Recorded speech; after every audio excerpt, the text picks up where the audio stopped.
Hello and welcome. This is Grant Hughes of Grant Hughes Investigates on YouTube. This channel evaluates all aspects of true crime. As you are aware, videos and live streams in this genre often discuss elements of crime that may be disturbing to some viewers. If necessary, take the precautions needed to avoid these feelings.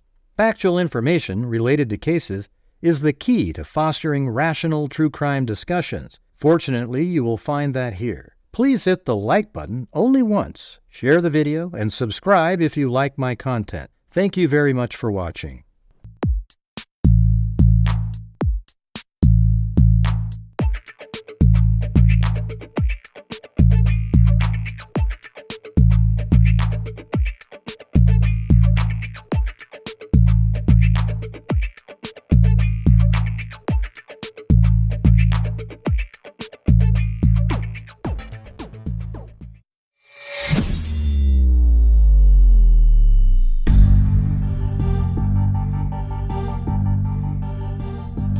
Yo, hey, look at that. There's Blue.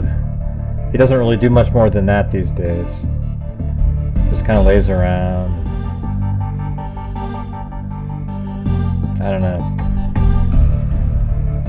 I got a little heater going on him over there.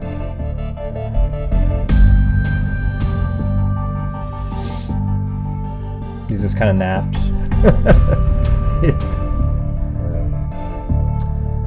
I don't know, you guys, but I don't know. It seems like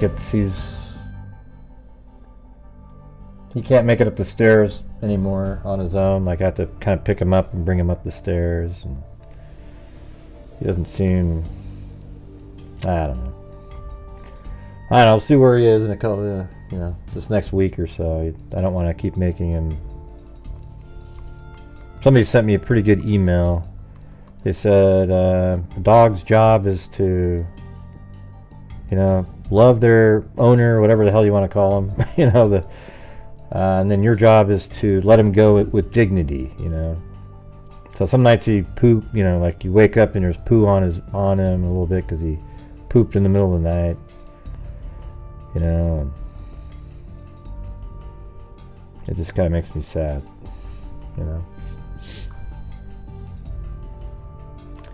Not really sure, And he still eats and stuff like that, but I don't know.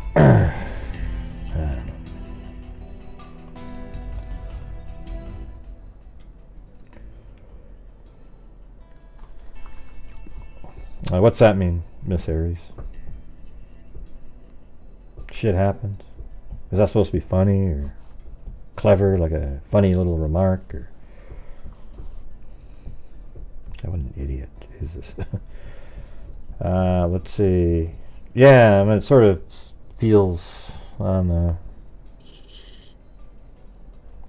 I kept my other dog alive for 2 extra years, and that wasn't the right thing to do. I was just more thinking, man, I don't want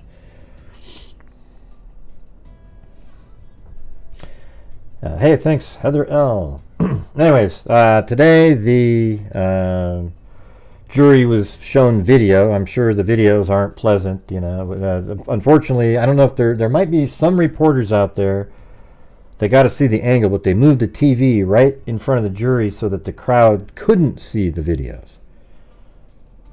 I mean, how ridiculous is that? But apparently there's somewhere they put a bag over Richard Allen's head because he was spitting on them. He's acting up.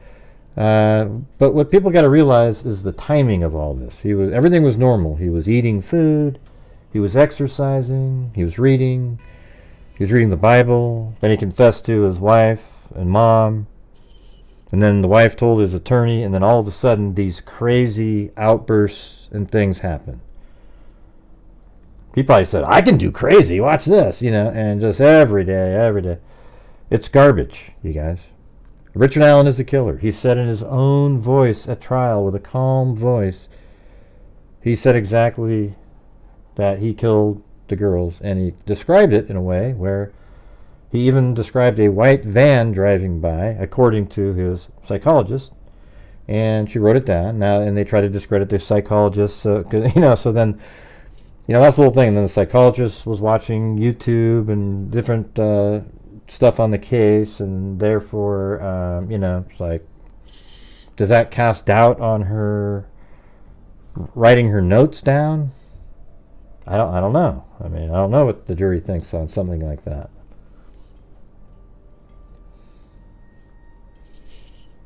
Richard Allen himself said he was at the trails from 1:30 to 3:30. The 12 to 1:30 time frame is absolutely debunked. The same three girls that he saw would have seen him earlier. They didn't. They also didn't see him at the bridge. And by the way, what is he doing there for that many hours? Like, oh yeah, I was there from 1:30 to 3:30. Why not say you're there from 1:30 to about 12:15, you know, 1:30 to 2:15, something like that. Instead it's 1:30 to 3:30, like 2 hours. I mean, what in the hell are you doing out there? That's because he knew he was there for quite a long time, and he thought maybe he was caught on some other cameras, you know.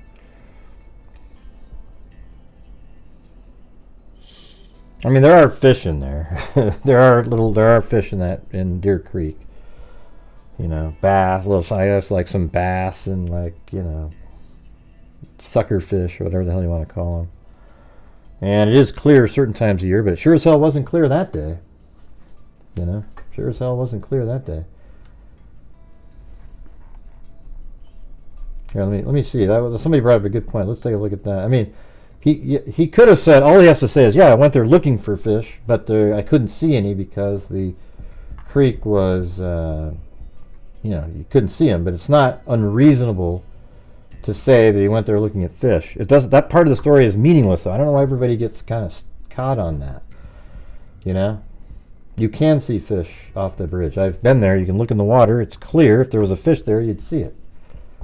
You know, that's an irrelevant portion of the story. It has no bearing on anything. But this is what it looked like that. I mean, this is where he was standing on this platform right here. And he looks down, and he's not going to be seeing any fish. So it was going to be a short trip that day. You know, there's nothing there.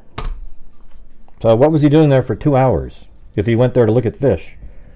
You can't see any fish, so why would that? I guess that's a relevant point.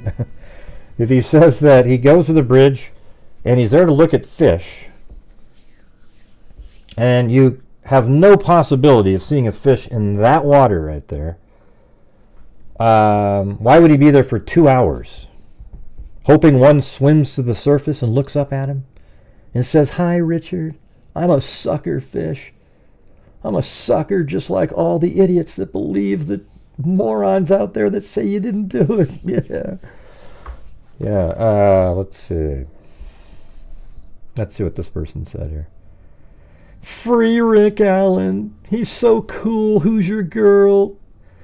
Who's your girl? You're so much more just kind of like woke than the rest of us, man.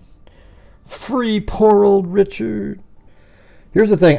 Even if he was treated horrendously in the prison, he is the killer. Okay? He admitted being it.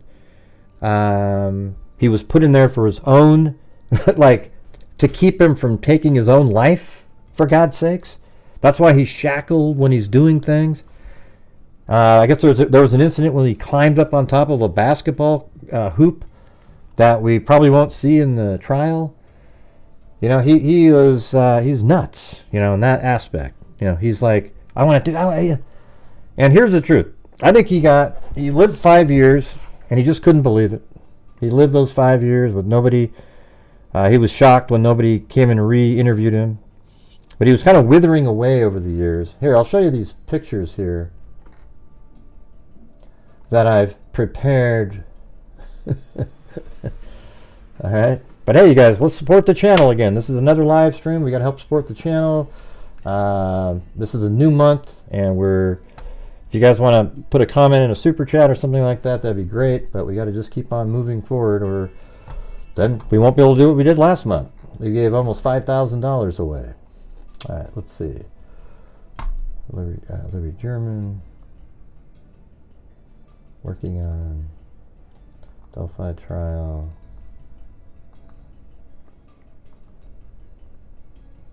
Yeah, right here. So here we go.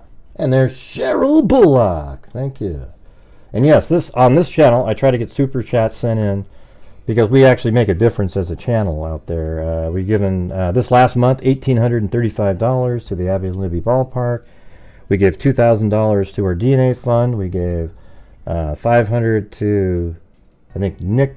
I can't remember if it was $500 to Texas Equisearch and $500 to, I think, Nick Mac. I can't remember now. And then another $500 to, I think it was the, hell, I can't remember now. But $4,835, and we've given $220,000 away to true crime related charities over the last 5 years. And that's kind of our main thing that we do that makes a difference, other than the fact that I actually put out the factual information in a case. And the defense in this case has done a great job of tricking people to believe something else, right?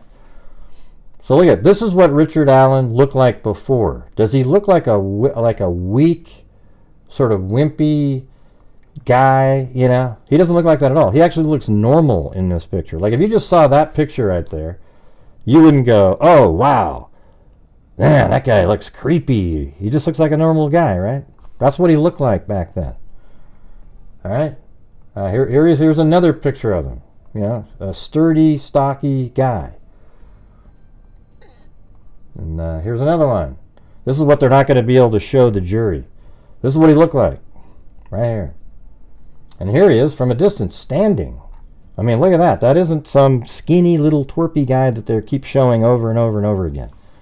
He was much larger at that time.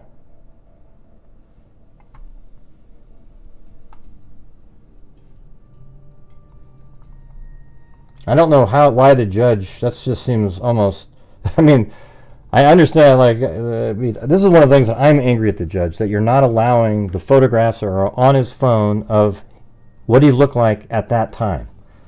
That is ridiculous. You're going to allow the jury just to sit there and stare at some little wasted away psycho who made himself look like that over time?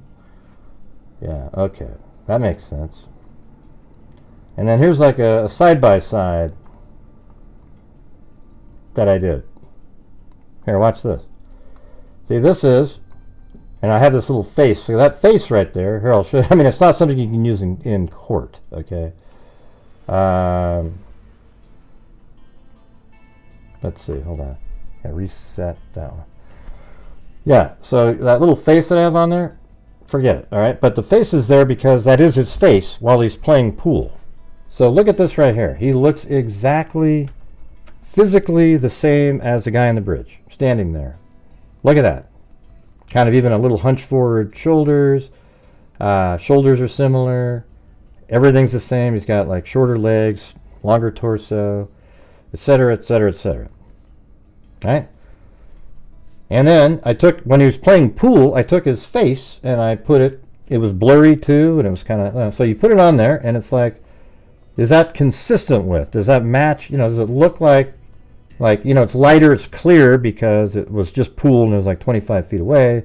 This is sick, the picture of Richard Allen is like, or excuse me, of the bridge guy is 60 feet away. And so you look at it in there and you go, you know what? Yeah, he's got the goatee, he's got the nose is in the same place, the eyes are in this, everything's the same. Look at that. The shadow's different. That's about it. But other than that, you could see, well, that's consistent with him being that person. All right, so this is just for me to look at. You know, this isn't something you could play it in to the jury. Yeah, D'Angelo in the Golden State Killer case, I remember that. He was, right before he got arrested, he was riding motorcycles, eating steak. I mean, this guy was, and then all of a sudden he's in a wheelchair, and he's actually in his cell. He's doing push-ups, and you know, he's like totally different. And then when we see him, he looks like he's almost an invalid. I mean, just ridiculous. No, I haven't been dream crazy. I'm just doing my own show. So anyways, you've got this comparison right here. And what do you guys think of that when you look at that?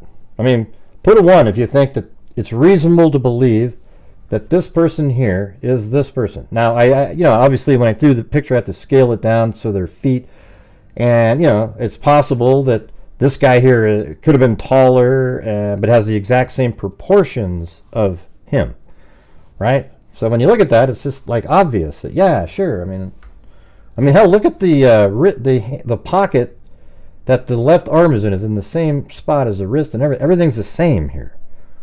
It's crazy. I know Heidi doesn't want it to be because she's one of those people whose brains doesn't work correctly.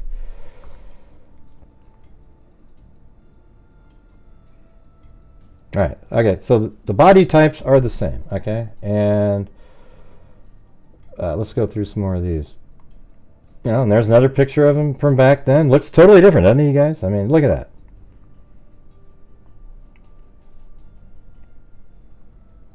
Right there, look at that. Totally different looking. Looks healthy.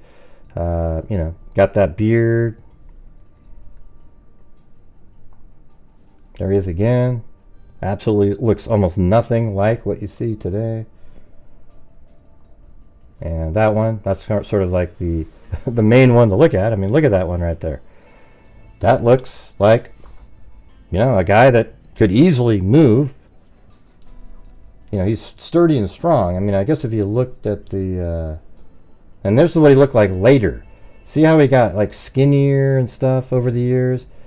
And perhaps that's even the blue jacket that he's wearing in the video. We don't know.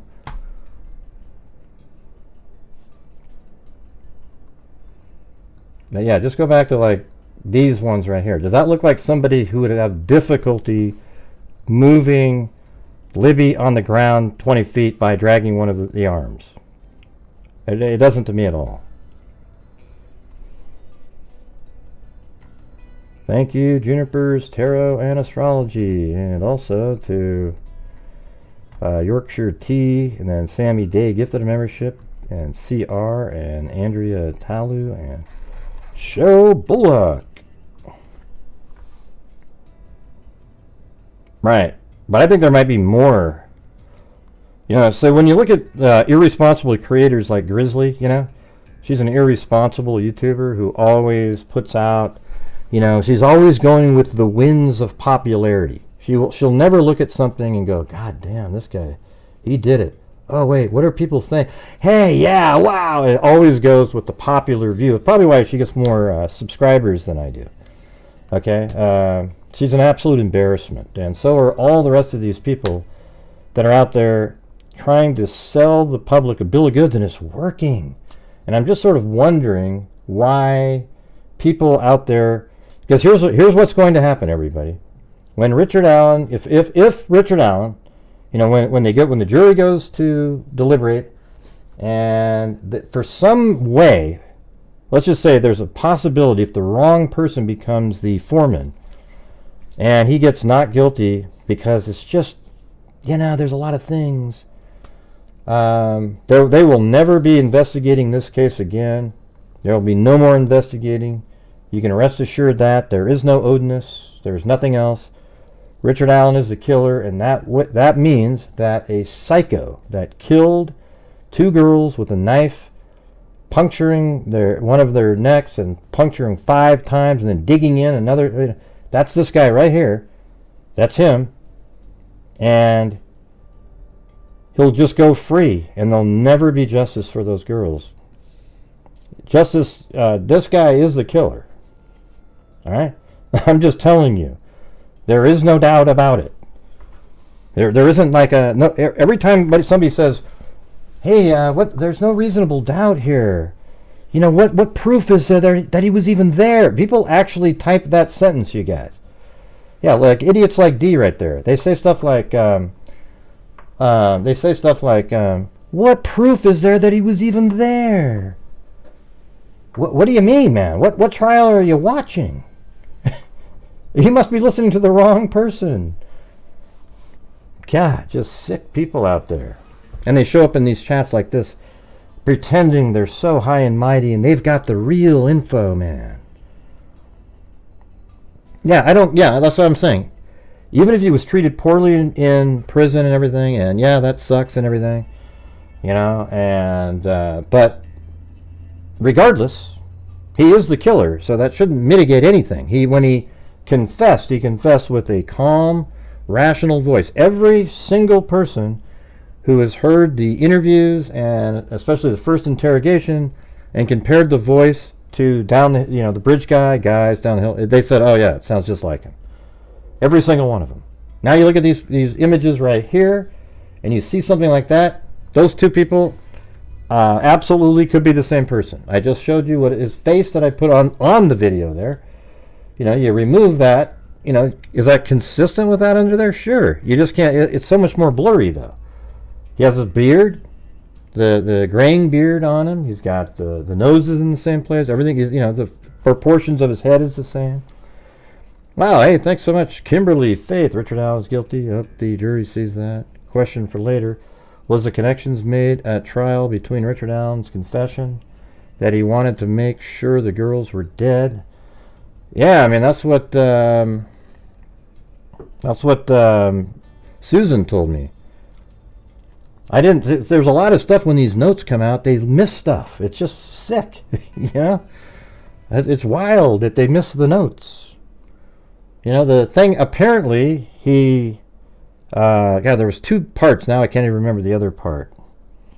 But one of them was that he killed them and he wanted to make sure that they were dead. And then there was another part prior to that up on the bridge. Now I can't remember what that portion was that we hadn't heard before, unfortunately. Yeah, and when he was confessing, here, this is the reality of this case. He wanted to confess. He went out of his way to keep trying to confess over, like he'd actually be almost begging them to believe him. Listen, I did it. I did it. Don't say that. Don't say that. But would you still love me, even if I did it? I mean, because I did it, and he wanted them to believe him so he could get it off his chest. And I wouldn't be shocked at all if he did have any mental issues, if that wasn't the reason why.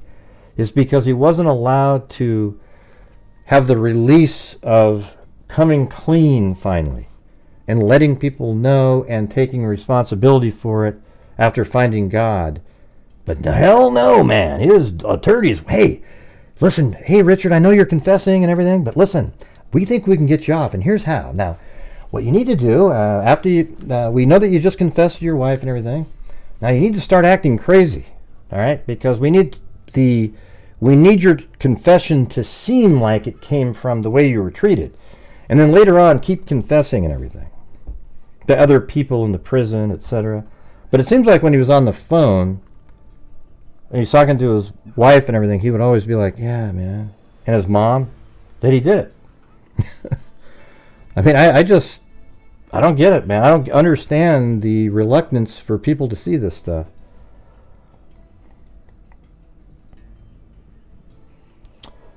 Yeah. And so, since there's people watching right here that normally probably don't watch, check it out. Here it is, everybody. This is why the prosecution has something similar to this in closing arguments, or even in their rebuttal. It'll seal the deal. If they don't have it, then you're left up to a jury to try to put the pieces together like I did. See, I spent a lot of time putting the pieces together to make this animation, and after making the animation, you see it and you go, oh, yeah, Richard Allen's bridge guy.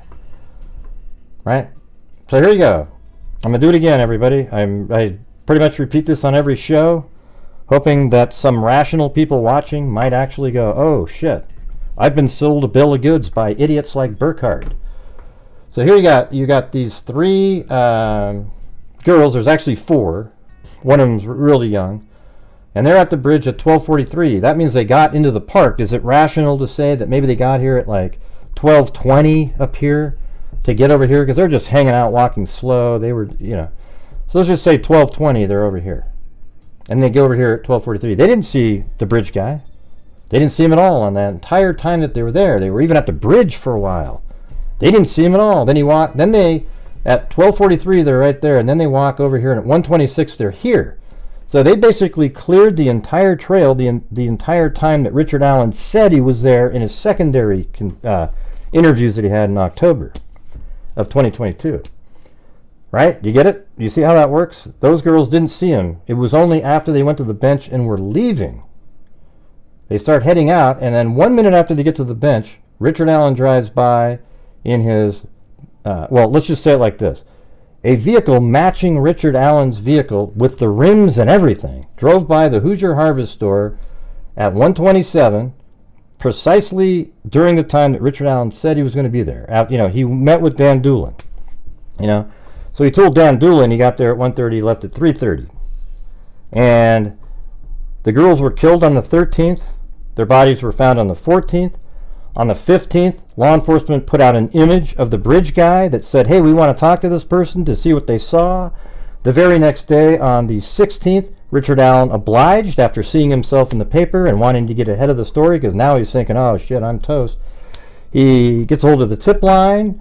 Then they send Dan Doolin out there on the 18th. He interviews him. He says he was there from 1:30 to 3:30. Dan Doolin also got and he said he saw 3 girls, and Dan Doolin also got the MEI number off his phone. It turns out Richard Allen's phone was nowhere in the vicinity, even though he had said that he was there looking at a stock ticker, which is a lie. That's a proven lie that he told. And these 3 girls cleared the trails during his entire secondary, well, I was there from 12 to 1:30. He's lying there and about his phone.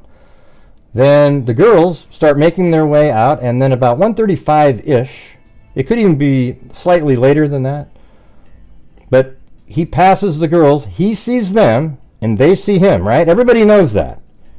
Okay? So everybody knows that. Does everybody agree then that right there is Richard Allen? Since he parked his car, a car matching his drove by, he said that he got out of his vehicle, and then he walked to the Freedom Bridge, then he passed 3 girls, and then he went to the Monon High Bridge. Is there any way that this can't be him? I mean, it just absolutely is. They saw him, he saw them, all 3 of these girls said the person they saw is the same person in Libby's video, even though their remembering of it was like, well, maybe all black, but after seeing it, they go, oh, yeah, that was the guy, right? So right now, we know that this guy right here is Richard Allen, that blue dot. So he's walking this way. It takes 11 minutes at a good pace to walk to the bridge. Let's say he did it in 10, though. He's hustling. Or even 12. Okay, so it's 1:35-ish right here. He goes this direction, so it's going to be like 1:44 to 1:46 right here, right? So he makes it to there, but look at this. Betsy Blair is the red car. As she's driving underneath the old State Road 25, she looks up and sees those 4 girls, therefore verifying that the one of the girls who said that she left at 2:15, she just got it wrong in her head, because she's one of those 4 girls. So there goes Betsy Blair. She comes around. This is about 1:45, and then she comes around and passes the Hoosier Harvest store at 1:49 herself. Or 1:46, excuse me. Richard Allen had just got to the bridge, right? So there comes Betsy Blair. She gets out, and she's exercising, so she's walking quickly. And Richard Allen is here at the bridge because he said he went straight to the bridge, and he's looking at fish. So this right here is Richard Allen. That's where he is at this moment. And then Abby and Libby get out 2 minutes after Betsy Blair at 1:49. And Kelsey drives away, for you whack jobs out there that somehow think Kelsey's involved in something. She drove away right then. Then the 2 girls, Abby and Libby, get out. They're walking slowly, taking pictures, having fun. Betsy Blair in yellow gets to the barricade and sees Richard Allen standing on platform 1, exactly the same platform that Richard Allen himself said he was standing on. And he was wearing exactly the same clothing that Richard Allen said he was wearing.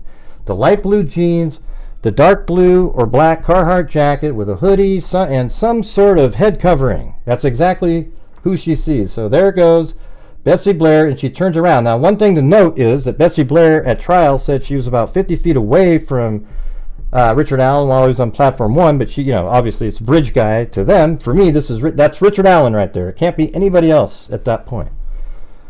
So Betsy Blair, she said she was 50 feet away, and when I heard that in the probable cause about a year and a half ago, I measured from the start of the bridge to the first platform, and it was 50 feet.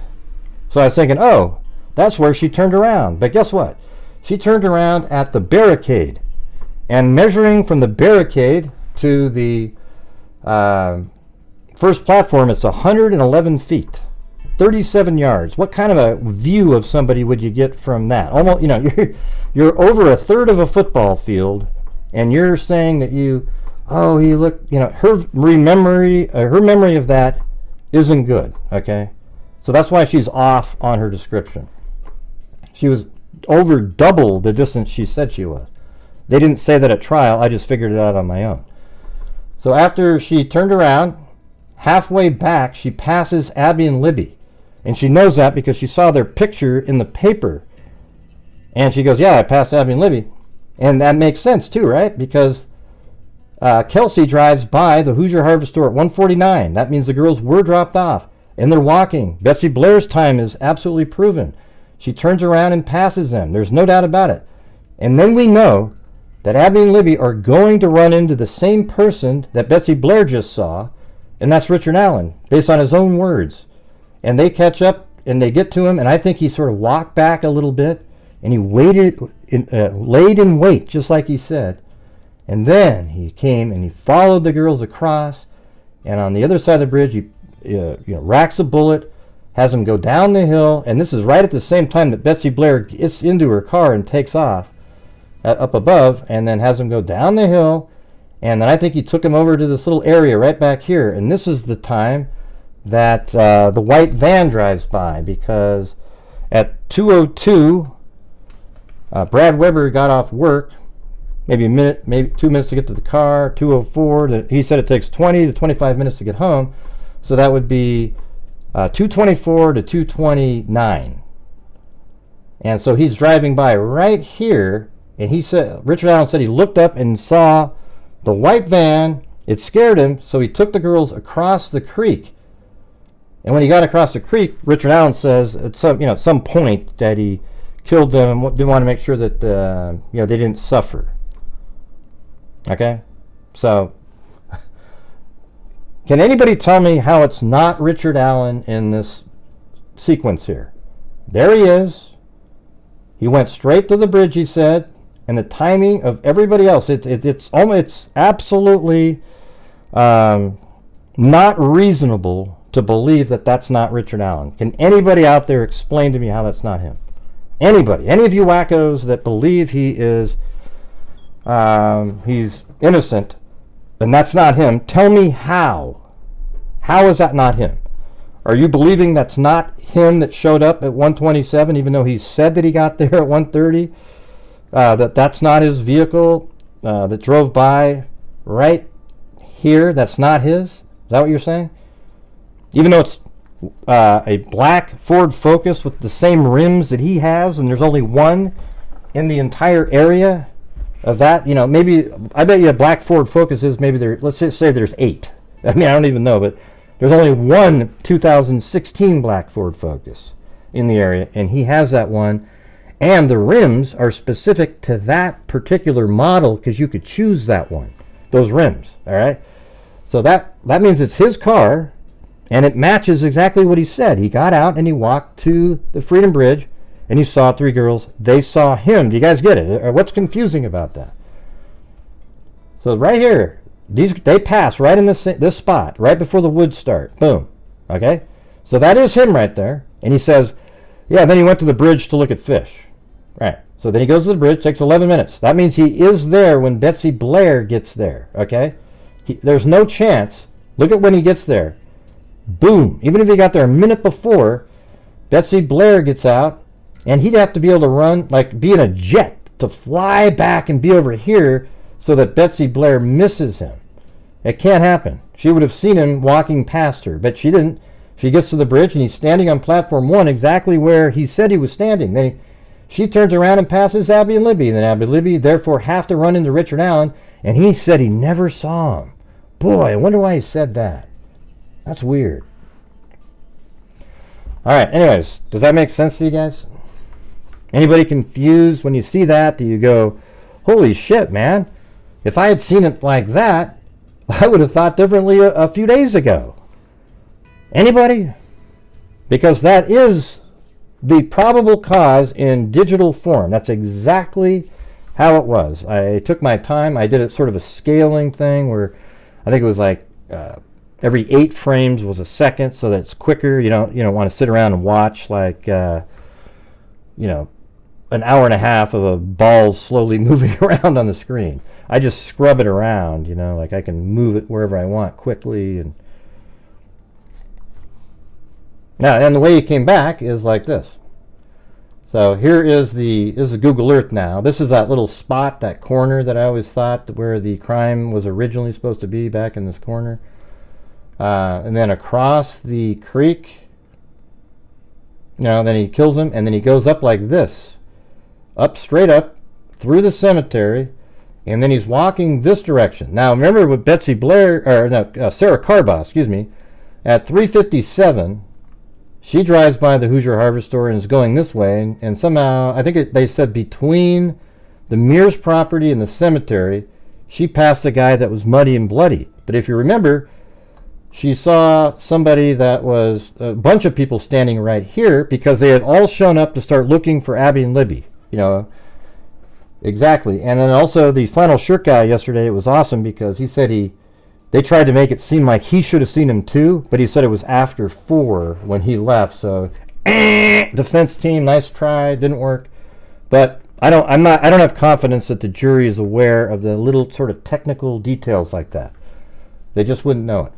So here's the thing. There was people standing right here when Betsy Blair drove by, a bunch of people, because they were looking for Abby and Libby. Then she drove by and then saw, apparently, the same guy, Richard Allen, muddy and bloody.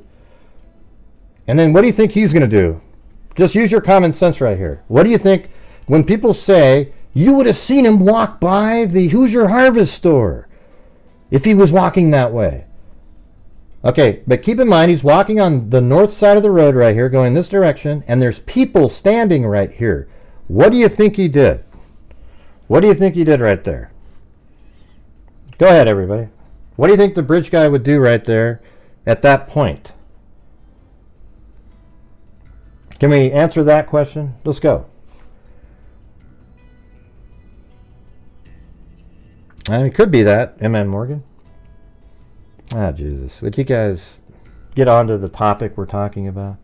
So you know what it shows me? That everybody's in the chat and they're just rambling about the drama shit when I'm actually telling you stuff that's incredibly important in the case. Yeah, so what he probably did here is he went around like this, behind the Mears property and the Hoosier Harvest Store and over here. Right? That's what I think he did. He was walking here and he goes, oh shit, and he kind of ducked off and went like that. Because he's not going to walk by. Tell me one person out there, if you're muddy and bloody, if you would walk by a bunch of people standing around. Anybody? I mean, so just use common sense, everybody. It's simple. Yeah, those are open field, yeah. I mean, it's open. It's got like corn and, stuff like that. I don't know how high stuff is. But nobody's really looking there. You just peel off and start walking. Nobody's even thinking about that. They're over here focused, and there's trees right here that block. You can see them sort of, cars and people stop there. So he's probably kind of kept walking, and then he was like, oh shit, and he's sort of like, yeah. And just kind of started walking that direction, probably had his head down. Nobody thought much of it, because they're focusing on finding Abby and Libby at that point. He got lucky because of that. If it was just people randomly showing up to have a good time, maybe somebody would be sort of like, oh, whoa, yeah, look at that guy over there. But they're all looking for Abby and Libby, and that's not, something they're paying attention to. Anyways, do you guys get this? I mean, is there anybody here that is just kind of here for the first time seeing this put into the animation? Because I hope that, I wish I got 50,000 people watching my shows. Like that Burkhart moron. I mean, she is just a defensive attorney hack that everybody's addicted to, going, ooh. How about this? I won't say she is a moron, but she is willfully tricking her audience to believing stuff from a defensive attorney mindset. And we all know defense attorneys, they do whatever it takes to get their client off. And they put out a bunch of BS all day long. That's what they do. All right? Now, I'm not saying there aren't crooked prosecutors out there. Yeah, we've seen those. But in general, the defense team are the ones that put out the garbage, right? They know that their guy, they know that Richard Allen's guilty. You know why? Because he told them that. I guarantee you he confessed to them at one point, like, you guys, I did this though, man. And they went, no, you didn't, man. Now listen, we think we can get you off of this. You can repent to God later, okay? We need to make our cash on this case. So hurry up. You almost, in some way, you almost feel sorry for Richard Allen. Like, he wanted to confess and they wouldn't let him. It's just, I mean, in a really disturbing way. I really, I'd have no compassion for the guy, but it's like, holy crap. I mean, he wanted to confess over and over and over again. Oh yeah, he's gonna be a Brian Koberger. I guarantee you, Burkhart will support Brian Koberger. Because that's where everybody the popularity is. In this case, for some reason, Richard Allen became really popular with the crazy people on social media, and so now I would say you'd call them morally bankrupt YouTubers, and absolutely, what do you call it? They have no what's that term? Shit, I can't remember. They integrity. They're more about how many views can I get, and I don't want to piss off look, there's a lot of people that think he's guilty. Now, if I need to spin that angle, I'll make way more. That's what they're doing. Because there's no way, I think there are just some really stupid YouTubers, and I'm telling you this, even if he's found not guilty, Richard Allen is the killer, you guys, and if he's found not guilty, I hope to God, everybody goes, Gray, he'll sue you if he's not guilty. Why? He's on trial. I'm going over the evidence that's in the case. And also, I would love it. A civil case. Oh my God, I'd go in there with this video right here. I would go through the whole damn case and say, look, you did it, man. And you'd be able to put way more evidence in there. And every one of you would find out that he was the killer at that point, because all these different things would be able to be allowed in. Oh my God, it'd be great. All right, well, if you say you think he's guilty, you should just know he is. It's absolutely 100%. There is no chance that he is not. Okay, here's the thing. Richard Allen, I can say this statement with absolute certainty. Richard Allen is bridge guy. All right? Now, if you want to believe there's somebody else at the crime scene and help him, that's great. But he is at minimum responsible for kidnapping the girls, and it led to their deaths. All right? But I tell you what, you would hope that Richard Allen would, to get a lighter deal, would come forward with the other people. But he's not doing it because he's all by himself. And we know that because Richard Allen was much bigger at the time than he is now, and a lot sturdier, stronger, but just as crazy. I mean psycho, like a killer.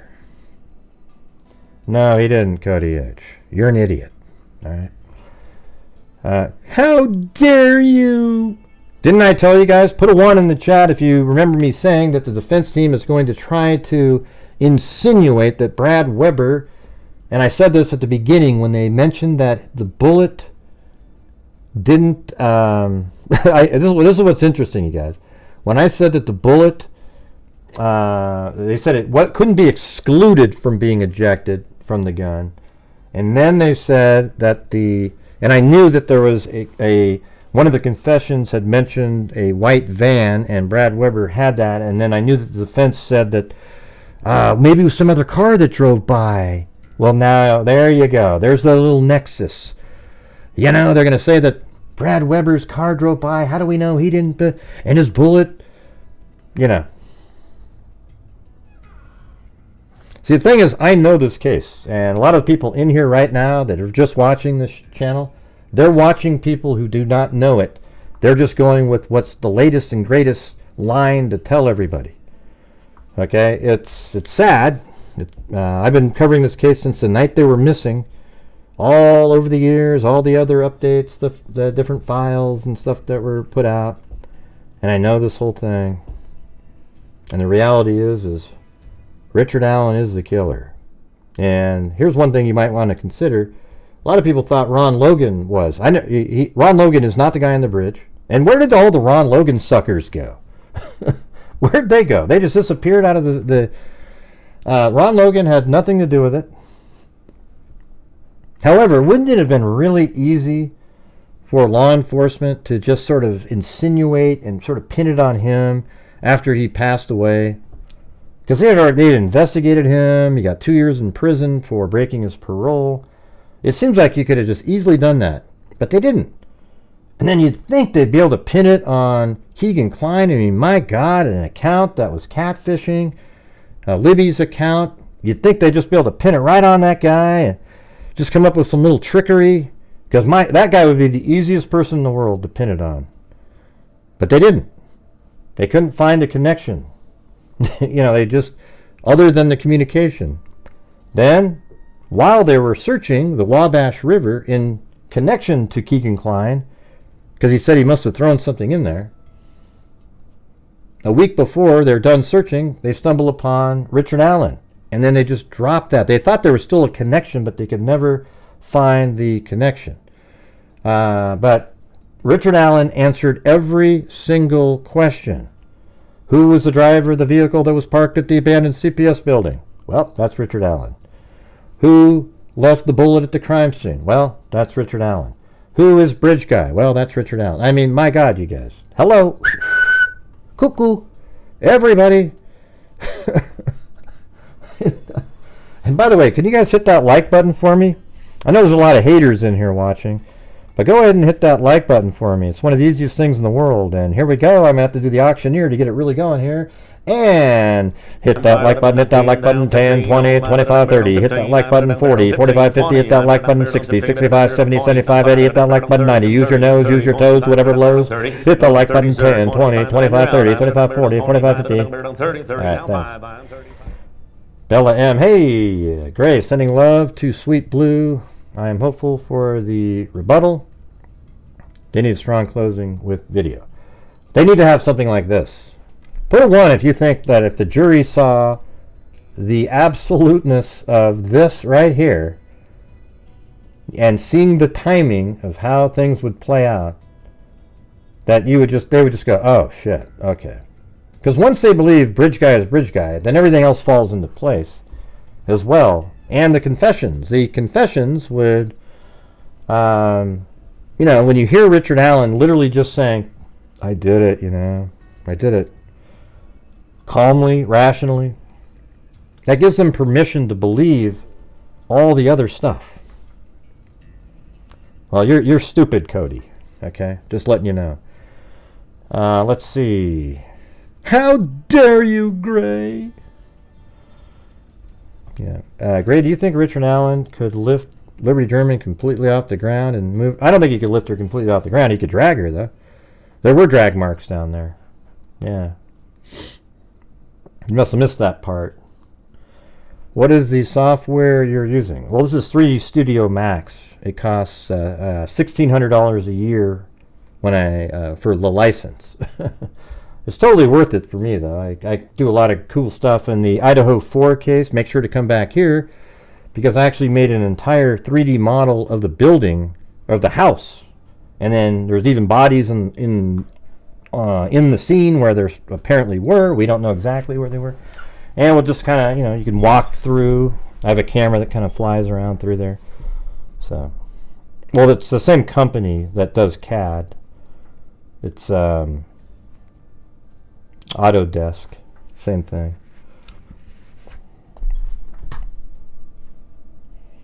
People are worried about the evidence that not there instead of looking right. Exactly. There's no DNA. Whoa. Well, guess what, everybody? Whoever killed him left no DNA. The absence of DNA doesn't mean a damn thing. Right? Especially in this case. Listen to this for a second. Watch how this works.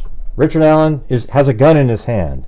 He forces the girls down the hill. He's not touching them. Then he forces the girls across the creek. He's not touching them. Then, having the gun in his hand, one single solitary man acting alone with a gun in his hand, had the girls undress. Perhaps he even had them throw their some of the clothing in the water there. And then he likely attacks Libby at some point.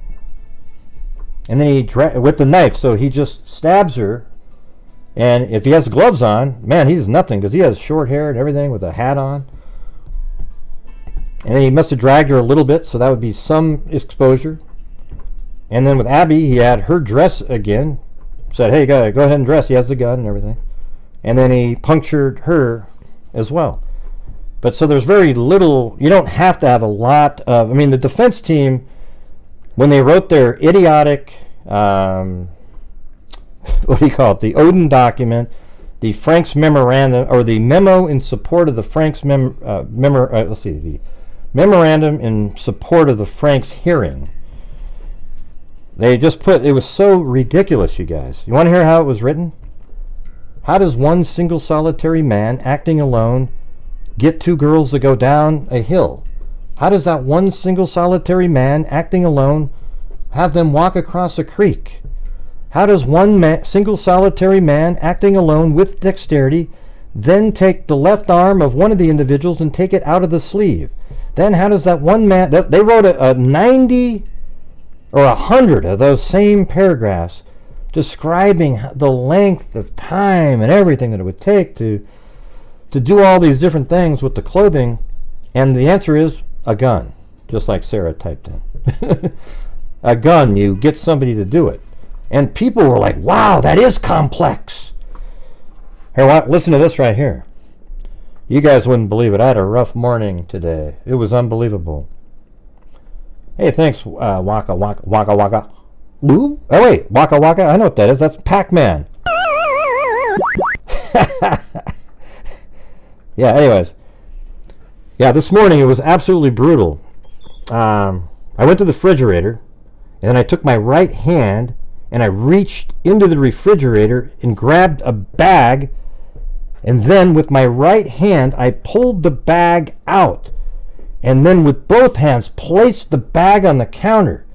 Then I twisted the bag to get a piece of bread, but not an ordinary piece of bread. I had to pull open the bag, reach my hand in past the end crust part to grab a full piece of bread, and I pulled it out. Then by myself I took that piece of bread and I put it in a toaster. Oh, then with both hands I pressed down the toaster so the toast goes into the damn thing, okay? Then I waited patiently, concerned, and then I heard a sound. It went, and then the piece of toast came out. Then I grabbed that one piece of toast with my hand and I placed it on the counter. Then with one single solitary move, I put butter on a knife. Then I spread it on that. I mean, look how hard that was, you guys. That was the hardest thing you've ever heard in your life. I mean, I could see somebody going, whoa, how many calories did you lose making that piece of toast? And I'd say, well, none. Yeah, it would be Waka Waka. It would be the worst. It would be this little, just having a little thing like this showing the timeline would destroy the defense. There isn't any, because Richard Allen is bridge guy. Yeah, I do keep bread in the refrigerator. Makes it last a little longer. You just, you know, once they were naked, they would have been too terrified and humiliated to run without their clothes on. Probably, yeah. I did. You know what I did, see? Or Sebi, or wait, what was it again? No, you told me how to say it the other day. It was it didn't make sense, so it's hard for me to remember. Sobe or something like that. Wasn't that right? Like so. Oh wait, what was the word? Give me those two words that you said it sounded like. Cebu. There you go. I almost got it right. I said Sobe, but it's Cebu. Okay, Cebu or Seba. Seba. There you go. Seba. All right. All right. Okay, let's go over some of these things from today, though.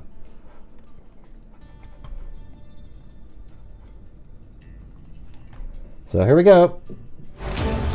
Is it this one again? Shit. Please. Thanks for inviting. That's going to play it, isn't it? 11, let me go down to the bottom. Look at Doug Carter was in there today.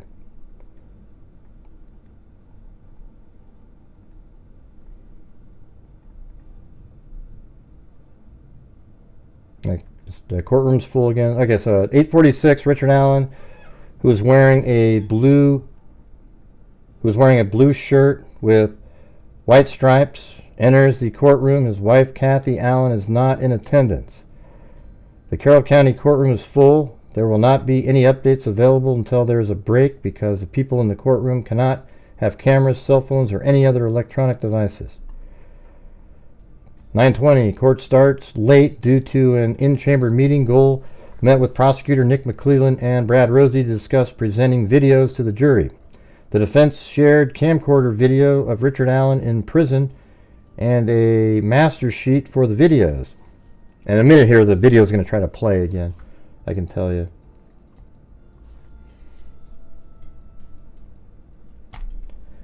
The defense shared a camcorder video of Richard Allen in prison and a camcorder video. How'd that happen? And a master sheet for the videos. Wait a minute, so did the defense, were they in there with their own guy with a camcorder and then say, hey, Richard, go ahead, and then film it? I'm just wondering, I mean, how does a camcorder? I don't know. The video monitor was angled so only the jury can see it. So they actually took this thing and they faced it, the TV, just to the jury. Is that a picture of it? Yeah. So that only the jury can see it. Nobody in the audience could watch it. The video monitor was angled so only the jury can see it. Gold said there were explicit scenes in the video that the jury was about to see. Obviously, the jury has to see this, Gold said. Defense attorney Brad Rosie said, out of respect for various parties, including Allen and his dignity, they were only showing the videos to the jury and not the audience. Yeah, you can't do that. The 11th witness for the defense is defense intern Max Baker. I guess he's pretty close with Richard Allen. Baker confirmed the videos are from April, May, and June of 2023. All right, guys, but hey, if you're out there and you have the ability to help support this channel, it allows me to keep doing the stuff that I do on a daily basis. We do shows every single day. We do a lot of good with a portion of the income at the end of the month. And you guys are the sole source of the income on these shows because they're always demonetized because of words used. So you're it. So if you feel like I'm doing a good job and you have the ability to help support the channel, I would appreciate it. Maybe become a channel member. We only got one new channel member during this show, so let's see if maybe there's some people who want to gift some. Anyways, 9:27, the 11th witness for the defense is intern Max Baker. Baker confirmed the videos are from April, May, and June of 2023. He said, and guess what? I think he confessed on that one to his wife on like April 4th or so. He made a new zip drive this morning for the jury with a total of 15 videos. The jury saw movement, videos of Allen being moved through Westville Correctional Facility. The master list of 15 videos had dates from April 5th to the 15th on the first few videos, but the other videos had exact dates. Hey, thank you, Angela Pepper. Oh, and look at that, Employee of the Month. Gifted a membership to Sammy Terry. Appreciate you guys. Thank you very much. The master list of 15 videos had dates from April 5th through the 15th, and then the other ones had the exact date. The jurors got a log of the videos. The audience couldn't see the videos being played, and there was no audio for any of them. I mean, geez, what a joke, right? The jurors took notes while watching camcorder video showing prison guards moving Allen, and there were a few reporters that actually had an angle that they could see if you're over by the door when he was out of his prison cell at Westville. Some videos played for the jury where video one was 2 minutes and 22 seconds long from April 5th. God, I think he confessed on the 4th. So the next day all of a sudden, Video 2 is 2 minutes and 1 second long from April 5th to April 13th. Video 3 is 5 minutes 17 seconds long from April 13th. Contain nudity. Video 4 is 3 minutes and 43 seconds long from April 14th. Jurors took lots of notes on that video. Video 5 is 2 minutes and 57 seconds long from April 17th. Video 6 is 2 minutes and 46 seconds long from April 17th. I mean, I'll tell you what, if they brought a camcorder in there and it's actually this Max guy holding it, filming, something like that, I mean, give me a break. That's just total garbage at that point. Video 7, 28 minutes, 28 seconds long. Video 8, 12 minutes and 8 seconds long from April 18th. Video 9 is 11 minutes, 7 seconds long from April 21st. Video 10 is 52 minutes long and 25 seconds. That's pretty long. The courtroom was silent except for brief interjections for 30 minutes while they watched the jury watch all those videos. Rosie fast-forwarded through the longer videos. Libby German's family was visibly upset. Some people in the courtroom questioned why Richard Allen's privacy was respected, but the victim's privacy wasn't. Right. Like, why are you showing crime scene photos, but you don't get to show these videos in court? I mean, that's a good point, isn't it? And the autopsy photos, when their bodies are completely nude on the table, and they're, it's not very dignifying at all. But of course, we got to give a shit about Richard Allen. 9:20 a.m. Court starts late due to an in-chamber meeting. Gold met with prosecutor Nick McClellan. Does that? No, we're going backwards. We have to go up this direction. Here we go. Dozens of agencies investigated the Delphi murder, and every contiguous police agency for Carroll County was involved. The FBI was no longer used in investigating in August of 2021. And this is, I think, this is hold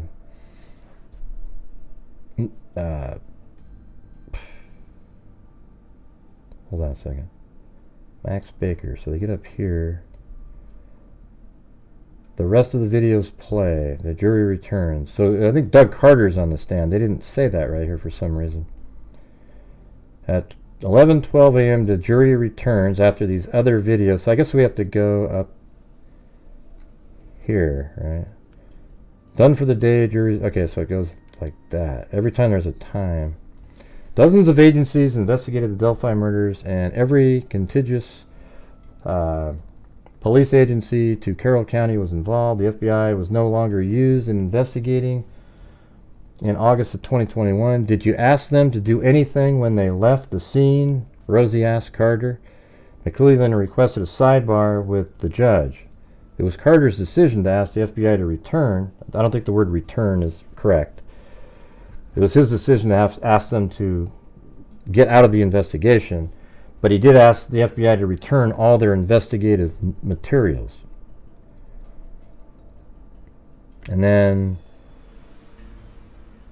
I guess that was all. He was only on the stand for 10 minutes. So all the stuff we were talking about last night was just irrelevant. Like, they didn't do anything. 11:20, the rest of the videos are played. And 11:53, Baker made a thumb drive containing multiple in-cell videos, but he's not showing these videos now. Done with Baker as a witness. McClellan will now do a cross-examination after all the videos are played. So let's see what McClellan says regarding these. He'll probably bring up the timing, etc.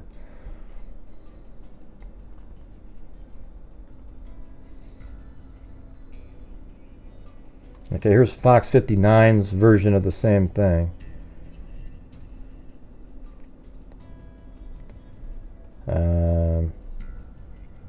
Okay. I wonder if are they doing it in order here? Okay, let's just go this direction. On day 14, jurors watched a series of camcorder videos showing Allen in custody at Westville Correctional Facility. The videos were not played for the courtroom at large, meaning neither reporters nor media pool notes can shed any light on their actual content. The videos were at the center of objections and sidebars during Friday's proceedings, with the state objecting to their admission. Special Judge Fran Gohl showed the defense, allowed the defense to show them without audio. I mean, why is that? Allen's defense team couldn't play them Friday, however, because it didn't know the exact dates of each clip. Gohl said Allen's lawyers couldn't show the videos unless they could find out the exact dates. The defense shelved the videos for Friday and vowed to do additional research. But by the way, how do you not have that already? I mean, that's just so irresponsible for the defense too. I mean, there's so many times in this case where it's like, what? How do you not have that information? Like, isn't that just sort of obvious that you're going to have the date of a video?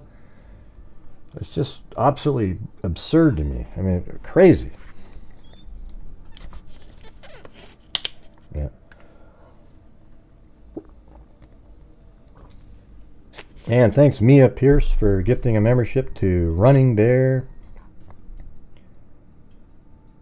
And then Mia Pierce became a channel member up above that. Very cool.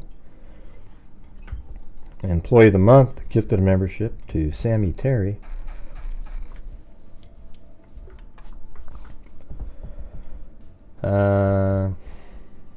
All right, so by Saturday, it appeared the defense had figured things out, and Gohl allowed the jury to watch the clips without audio. The prosecution objected to the showing of the rather explicit scenes, but Gohl replied, "Obviously, the jury has to see this." The monitor displaying the videos was turned away from the gallery so that only the jury could see it. The prosecution had to move it in order to watch. Allen did not view the clips. All right, CR gifted a membership, and Heather L joined. Thank you guys so much. One Video Game Dude got the membership. And then Interstellar Trucker said, "Was Richard Allen ever given a lie detector test?" I don't know. And I really enjoy your show on a daily basis. Keep up the good work, Gray. Well, thank you. And Mayflower said, "Thank you for the gift of membership," to whoever gifted it. Now, that DB Cooper guy's a troll. You know, always has been. Somebody, okay, so DB Cooper said, "I think Kelsey needs to be held in solitary for 13 months to see if she confesses." I mean, you're an absolute fool, dude. Get out of here. Somebody block that account, would you? Yeah. I wanted to read it so you can see what kind of lunatics show up. They're all over the social media at this point.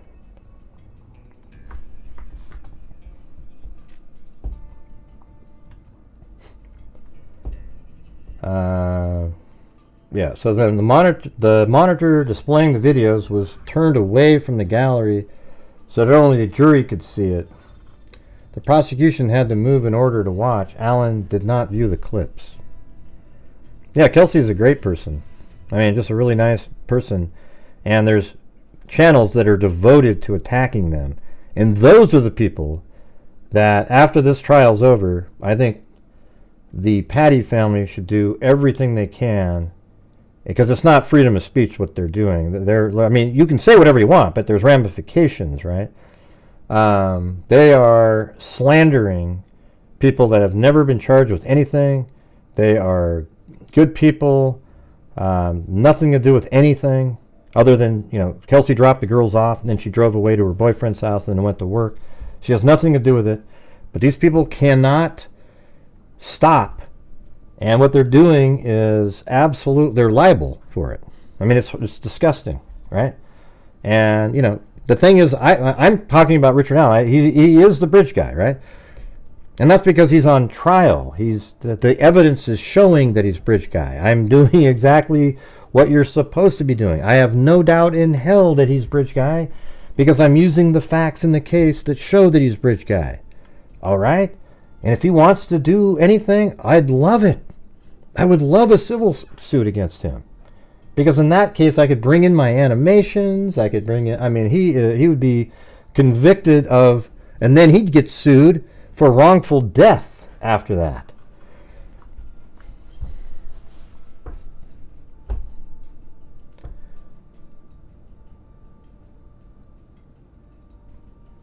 Let's see. Why is it that people who don't live within 2,000 miles, I'm sure you're talking about me, of here and have never been hiking in Indiana think they know what it's like in February in the dark? I'm not sure what you're talking about, Melissa, but I went there last September, walked the trails, etc. Hey, thank you so much, Kimberly Faith. Thank you for defending the victims and their family. Well, I mean, I don't know why more people aren't doing that. That's why I think it's disturbing when you have people like, Grizzly, Burkhart, all these other wackos. They don't ever defend the family because they like the edgy angle they can go in on. Okay? Just sick people. Anyways, thank you. Lynn BMB, Judge Gould kept Richard Allen in prison, not Abby and Libby. They like all the edgy angles. Oh, poor Richard Allen. Poor Richard Allen, a guy that killed 2 girls. There is no doubt about it based on the fact that he's bridge guy. And you're out there defending him. I mean, do you know how disgusting you guys are? Yeah, he may have been treated crappy while he was in Westville, but I wouldn't be surprised if he brought it on himself a lot of the times. Apparently, in one of the videos, they put a bag on his head. Why, Gray? Why? Well, he was spitting on them. Oh, okay. Whew. Okay, I got it now. Yeah, and you know where people stand. Go over to the channel's name that has a bear in it, and go look at the poll, and go look at all the love signals and everything that the creator made on various comments and replies, and then you'll realize, oh boy, oof, holy crap. Unreal. Anyways, down to here. The defense said the videos are being played only for the jury out of respect for Allen and to show his mental deterioration while in custody. Some of the videos showed, and by the way, the reason these creators won't bash the Kelsey haters and the family haters, the reason they won't attack them is because they're the same fringe people that are watching the Burkharts of the world, etc. They're the same mentality people. All right? So if you bash one of them, hey, don't say that Kelsey was, then you're offending them and they won't watch. So they do this for sort of like political reasons to get more views and likes. I don't care. I'd love it if more people watched my channel, but I don't give a shit. I'm just going to tell you what the reality is based on the evidence that's shown. Okay? That's it. So if you don't like me, you don't like me. Good for you. Don't give a shit. I'm better than they are. You just aren't watching the right channel. How dare you, Gray? How do you know? I just know that I am. If people watch this channel, I have taken stances on cases that nobody agreed with, and I was right. Debbie Collier is a good example. I was the only person saying what I was saying, and I turned out to be the right one. Everybody else wanted it to be some homicide or some kind of... And it wasn't. Kanika Jenkins, I was the only YouTuber in the entire planet showing the videos and saying, look it, she walked in the freezer, nobody else was there, and she died in there because she was intoxicated and couldn't find her way out. Well, guess what? That's exactly what happened. All right? So I'm just saying that I go with the information and facts in a case. And, yeah, Jennifer Soto, I was saying that I don't think Jennifer Soto has anything to do with it. I think she's just she's a victim of Stephen Stearns as well. And then the detectives said the same damn thing, that she's not involved at all. Much later. And we all heard that, but that doesn't deter people from saying it over and over again because they just can't agree with something. It's just... Hey, thanks, K-Me. But Gray, you're so mean. Yeah, well, I can't be mean. I admit it. I can't be mean. I can be an ass. I'm not in a good mood every day. Not in a great mood this second. Just is what it is. Hey, thanks, T Chosen. No, but when you say she should have known, though, what does that mean? He was a predator who convinced her. That's it. So whether you say she should have or not is meaningless. Okay. Nobody knows anybody should have known. Okay.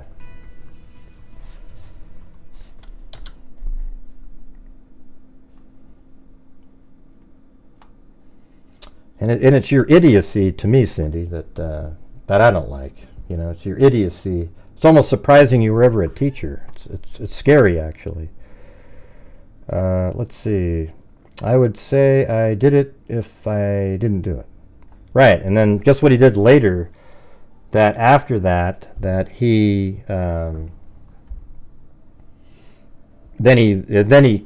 if I was in the closing arguments, I would say I would play the clip in order, just like this, where he says, I would never admit to something I didn't do. And then play right after that the phone call where he says, I did it, you guys. I mean, that's it. That's all you got to. I would end it on that. I would end the whole thing on that, right there.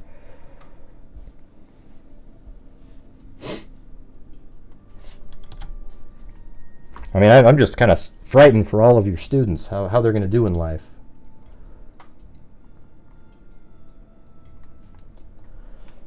All right, let's see. Laying branches on the body at different angles so they don't roll off. Could look like some sort of... Well, I just think he was in the middle of... Here's what I think, you guys. Watch this. Let me show you what my theory is based on everything that I know.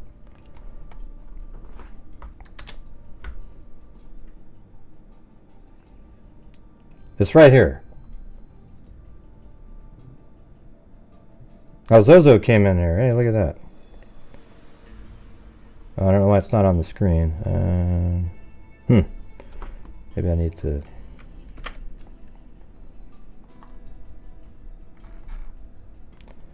Live chat overlay. Let me get it. Oh yeah, I didn't have the right one in there. All right.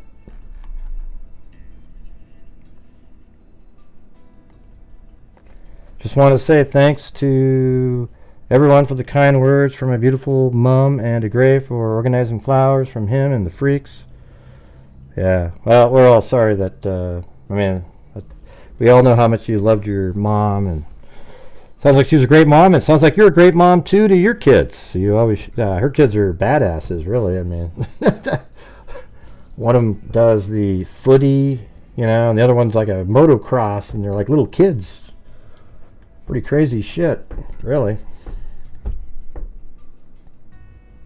Yeah. Why is what evidence, Lynn? I don't know what you're talking about. Right, anyways, good to see you in here for a minute.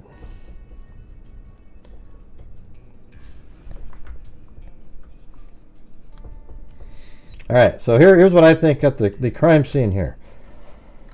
So the wind was blowing that day like this. So here's the bridge. The wind was blowing exactly just like that towards the crime scene. So I think even after the van drove by and he takes the girls across the creek over here, he did something else. There was an hour of time where he's doing something there, you guys. He's doing something with the girls. So we don't know what it is, really. And then I think after he killed them, he waited for them to die. You know how he said he wanted to make sure they weren't alive? That's why he was there for so long. He waited. He just sat around and waited after he killed him. He waited and watched them bleed out. I mean, I think it's freaking nuts. I think that's exactly what he was talking about. And so, and then he started to put branches, and he would put one branch, and then another branch, and another, on each person. And then, I think Cheyenne and her friends, they were on the other side of the bridge right here, taking pictures right there on platform 5, and they were talking, and the wind blew towards the crime scene, so he could hear them. And I think at that point he's like, oh shit, I gotta get out of here. And he took off before being finished. He just took off at that point. And then he goes through the cemetery, and then this direction down the road. Doesn't that make sense? Yeah, that's right. Well, how many likes? We only got 677 likes. I think we should have more than that. Did you guys hear what I just said? Were you able to hear what I just said a second ago? I have no responses to what I just explained. Yeah. Right. So Cheyenne's on the bridge right around that time frame, like 3:30, 3:40, and he got the hell out of there. And he stopped before he was finished. He didn't want to be seen. Okay, thanks. All right. I just want to see if people are, when you put out a theory and there's 0 comments back, it sort of makes you go, huh, did anybody hear me, or were they just, yeah.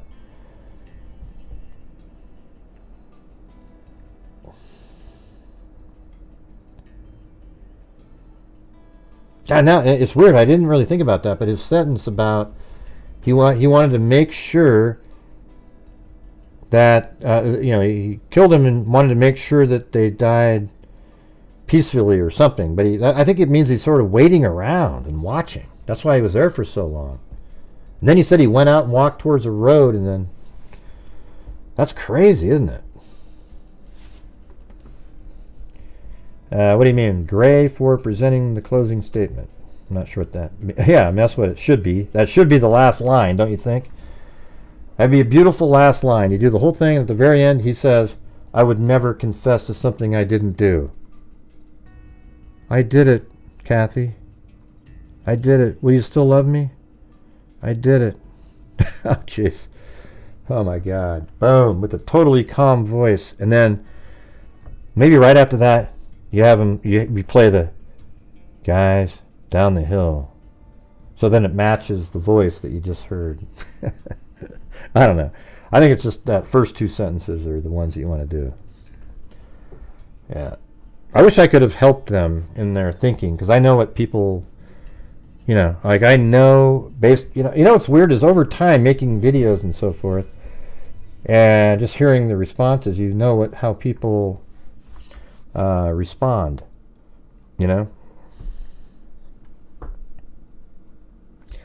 By the way, do you guys think it's condescending to tell you that these other YouTubers are absolutely incorrect and idiots? I don't think it is at all. It's true. It's just the reality. I don't know what to say.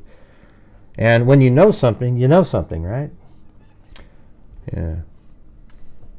So you got to look that word up, Cindy. Maybe teach your kids something a little bit better. Interstellar Trucker. If this dude walks, all hell's going to break loose. Oh yeah. Well, they're all going to come over here and say, "See, Gray," but all it means is there'll be no more investigation, and a killer was freed. That's it. You guys are just absolutely barking up the wrong tree there. Hey, thanks CR and Lynn GMB. Why are the tapes evidence in this case? I don't know.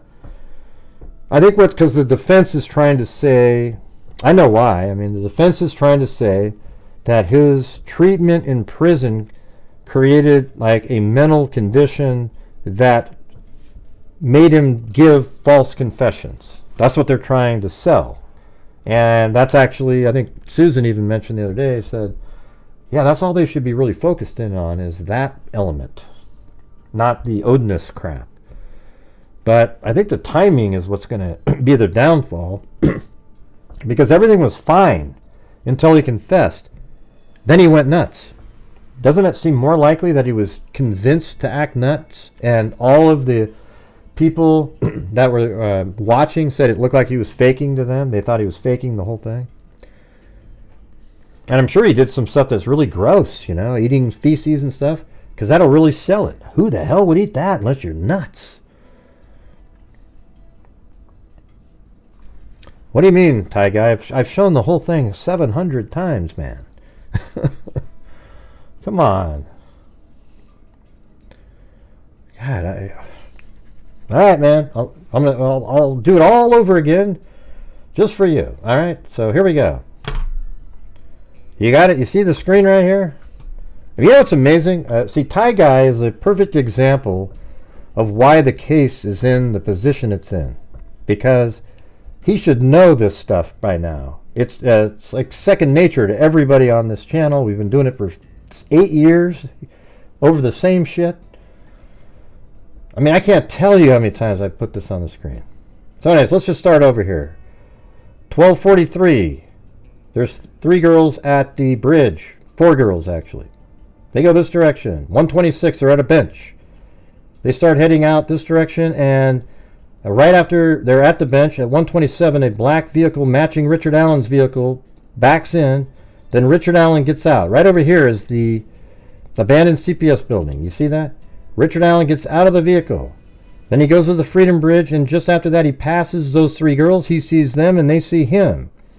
Every one of them said the person they saw was the man in Libby's video. Richard Allen says he's wearing the exact same clothing as the person in Libby's video. In fact, Richard Allen called the tip line the day after the picture of the guy in the video was released to the public. Then Richard Allen goes down this direction, takes 11 minutes. At 1:46 he gets there. Then Betsy Blair drives by the Hoosier Harvest Store in the red vehicle, parks her car. I don't know what color her vehicle was, doesn't matter, I'm just using the red vehicle. She gets out and walks to the bridge, straight to the bridge. And when she gets there, or just about halfway there, Abby and Libby pull up and are dropped off by Kelsey. They get out, and they're just exercising. Or they're not there to exercise, they're taking pictures. Betsy Blair is moving much quicker because she's exercising. She gets to the barricades down here, and she said she was only 50 feet away from the first platform when she saw the person on the bridge, but it is Richard Allen, because that's him right there. And she was actually 111 feet based on where the barricades were. Then Betsy Blair turns around, and halfway between the bridge and the parking area, she passes Abby and Libby. And Abby and Libby therefore have to run into Richard Allen at the bridge next. Okay, so then, Richard Allen follows them across. There goes Betsy Blair. She gets in her car, and just as Richard Allen's taking them down the hill, takes them over here to this little corner, I think. And then that's when the white van driven by Brad Weber drives by on this little private drive. Then he takes them across the creek, and this is where the girls are found, right there. So now using this map, that's the same spot right here. This is the crime scene. You take them up like this through the cemetery. This is where he walked, not take them up. He took himself up through the cemetery, and he walks this direction. And then here's the Hoosier Harvest Store that has the camera on it. You still there, Ty? You still watching, or are you still not going to know? So the Hoosier Harvest Store is right here. And they say, hey, how come you didn't walk by the Hoosier Harvest Store? Well, that's because there were 4 or 5 people standing around right here that showed up to look for Abby and Libby. Because when Betsy Blair drove by, she saw them there, then saw the muddy and bloody guy. So he likely then cut up like this, went behind the buildings, and over here like that, and then went back to his car right there. So all the locations are like right here. The abandoned CPS building. I made a whole video, and I went over each spot in just really simple order so people could have something to look at. Unfortunately, nobody watches them, so it's like, what a waste of time. Anyways, you got the abandoned CPS building there. This is the Freedom Bridge end. This is the trail. The bench is right there. The parking area. This is the Mears property.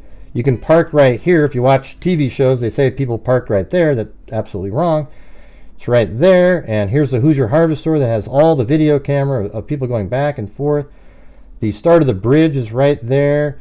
The end of the bridge is right in this location. The video started at 12:13 and 51 seconds and ended at 2:14 and 34 seconds. They were made to go down the hill and go over in this area. And then at about 2:25 is when Brad Weber's vehicle was driving by. Then he forced him across the creek, and then Libby's phone stopped moving at 2:30, 2:39. And then probably an hour later, he was just hanging out there. We don't know what he was doing. A pair of underwear and a sock are missing. And then Cheyenne's over here. The wind blows in that direction, probably talking, and he heard it after he was putting branches on. Then he walks up this way through the cemetery, heads down, and is seen by Sarah Carbaugh, muddy and bloody, just after Sarah Carbaugh saw a bunch of people standing here, so he would have seen those same people as he's walking, then cut across. How about that? Can I get a boom? Anyways, sorry about that, Ty. I'm just goofing around with you. I'm just goofing around with you, man. I don't really. I just always think it's funny when people, like, they've never even heard of this channel, and it's just bizarre. I've been doing this for so long, it's weird almost.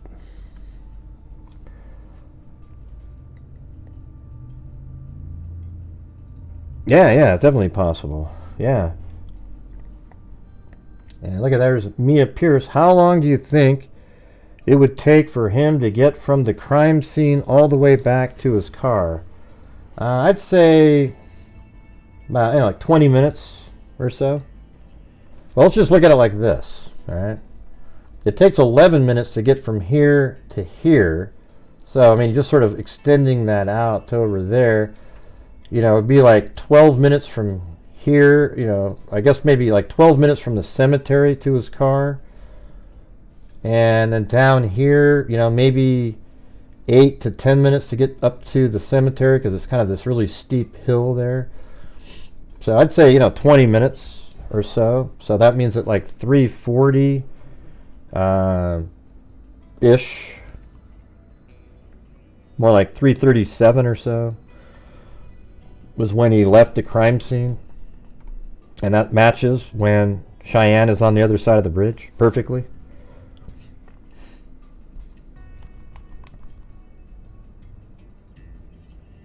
I just told you the answer, Todd. Okay. Yeah. And no, that's not correct. It wouldn't be 3:50. Why was he walking all hunched over when Sarah saw him? Well, he's trying to hide his face. Well, you see him hunched over on the bridge, right? The same guy on the bridge. So when you watch this video here, you know, we've gone over this many times. It can't be anybody other than Richard Allen, this blue dot here. That is him. Richard Allen is bridge guy. It's Richard Allen right here when he passes the three girls. It's Richard Allen when, you know, he makes it to the bridge and he's standing on platform 1 even, exactly where Betsy Blair said she saw the guy. And he's still standing there, and she goes there. He had no chance to pass her, and she saw nobody else until she got there, then turned around, passed Abby and Libby. Then Abby and Libby have to run into Richard Allen. Richard Allen said he never saw them, because why would he say he saw them? If he said he saw them, he's in trouble, right? CR, gifted a membership to Todd. This case is absolutely simple. That's the thing about it. It's a simple case. If you see it, the probable cause document, that's why I always say people, like, to me, it was one of the most unbelievably strong probable cause documents I've ever seen, because when you put it all together, this video right here I've had for like 8 months, this version right here.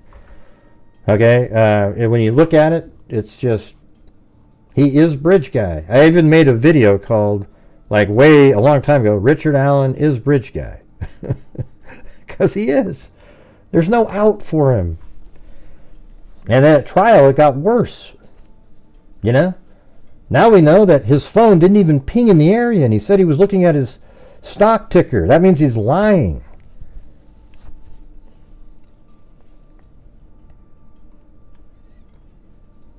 Here, I want to go through some more of this stuff. During the third video, one juror was seen biting her lower lip. Okay, juror reacts to video. Let's see. Since court observers were unable to watch the videos, media pool notes relied on reactions from the jury. How lame is that? Defense lawyer and prosecutor. As the first video played, one juror was aghast. Jurors appeared tense, but not appalled at the second video. During the third video, one juror was seen biting her lower lip. Right, because she cut her lip on a potato chip earlier in the day. Defense attorney Jennifer Auger shook her head and looked away from the scene, thinking to herself, man, we're really suckering these people. I can't believe how stupid they are, she's saying. During video 4, Carroll County Prosecutor Nick McClellan stood by the jury box to watch. One of the jurors sighed while the video was ending. Probably like, shit, we gotta watch more of these? Nobody knows what the meaning of it is, right? Like, how do we know what the hell they're making faces for? The jury took numerous notes during the 5th video. The pool report noted, and it says, there was no audio from the videos, meaning the courtroom was relatively silent for this portion of the proceedings. The 6th video was just under 3 minutes. The 7th video was spanned 26 minutes. During the 8th video, the pool reporter indicated one juror had a look of disgust while Auger looked horrified. During the 9th video, Allen's mother left the courtroom. It should be noted that his wife, Kathy Allen, wasn't present for any of this. It says the 10th video was about an hour long.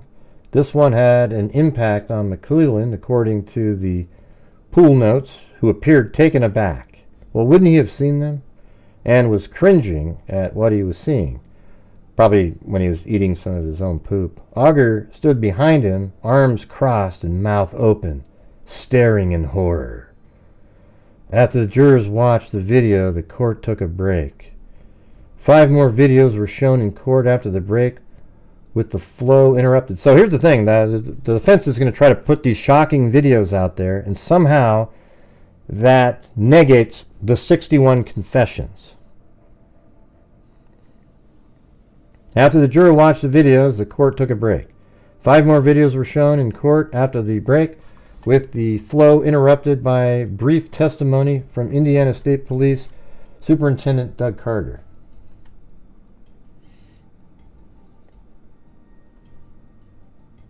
Hold on a second.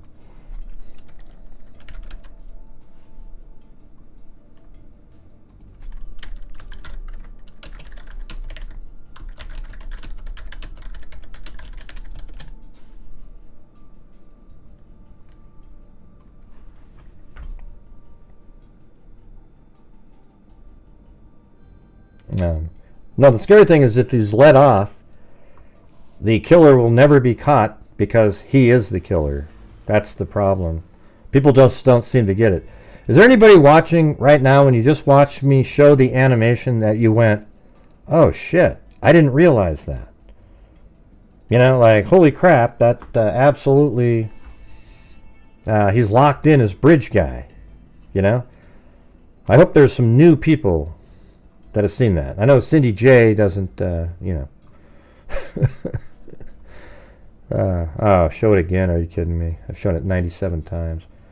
After the juror watched the video, the court took a break. 5 more videos were played. The next 5 videos spanned from May 13th to June 20th.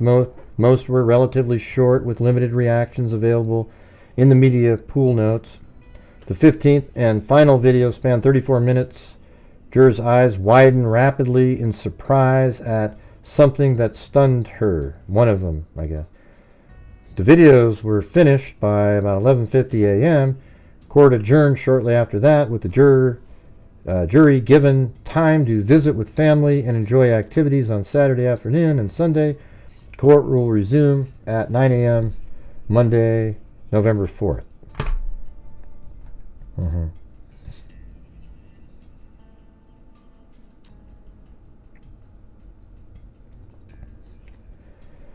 Yeah. Well. Right. Well, I'm not looking for somebody like you, Bama Sin. I'm looking for people who are in here who were like, I don't know, man. I'm confused. Yeah, I don't know who the guy is, you know. And when you see that, it's Richard Allen, right, you guys? Okay, I want to see these additional media pool notes here. A few journalists were able to see some of the footage from 15 to 20 feet away, there you go, as it was played on a laptop computer. Limited descriptions of the footage were available in additional media pool notes. The notations are disjointed given that reporters saw the footage on a small screen from a distance away. The pool notes indicate that Allen was naked in 4 of the videos played in court Saturday. In almost every clip, his arms and hands are restrained behind his back, and at least 2 guards are accompanying him. In some videos, he's in a cell, and others he's being walked down corridors. The final video showed him being transported to what appeared to be a different building. I think they gave him like baths, even if he didn't want one. He was strapped into a wheelchair. The media pool notes indicated that Allen appeared subdued in the videos and did not seem to be resisting. In some videos, he had what appeared to be cloth or black hood placed over his head. That's because he was spitting on people. In another video, correction personnel carried him and let's see. What? I need to get a drink of water here. So I'm just like,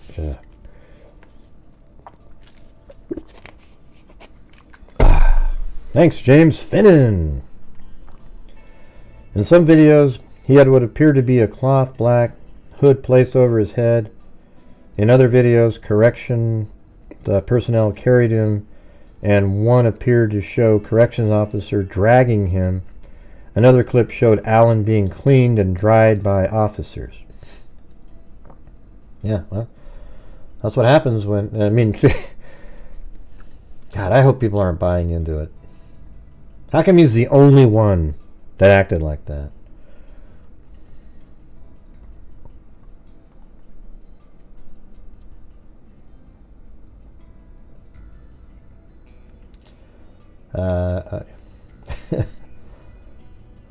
Let's see. I'm going to read some email.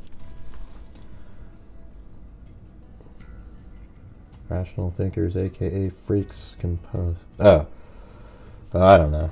I don't have the canned answers for you. I mean, I think if you just watch what I'm showing.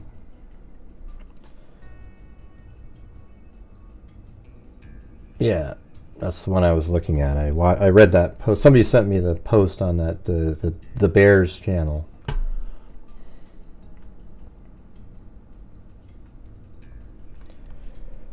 I think there's one more of these articles. I don't know if it's any better than the other ones. The Wish TV version. So Doug Carter dressed up in his uniform when he went in there? I thought he retired.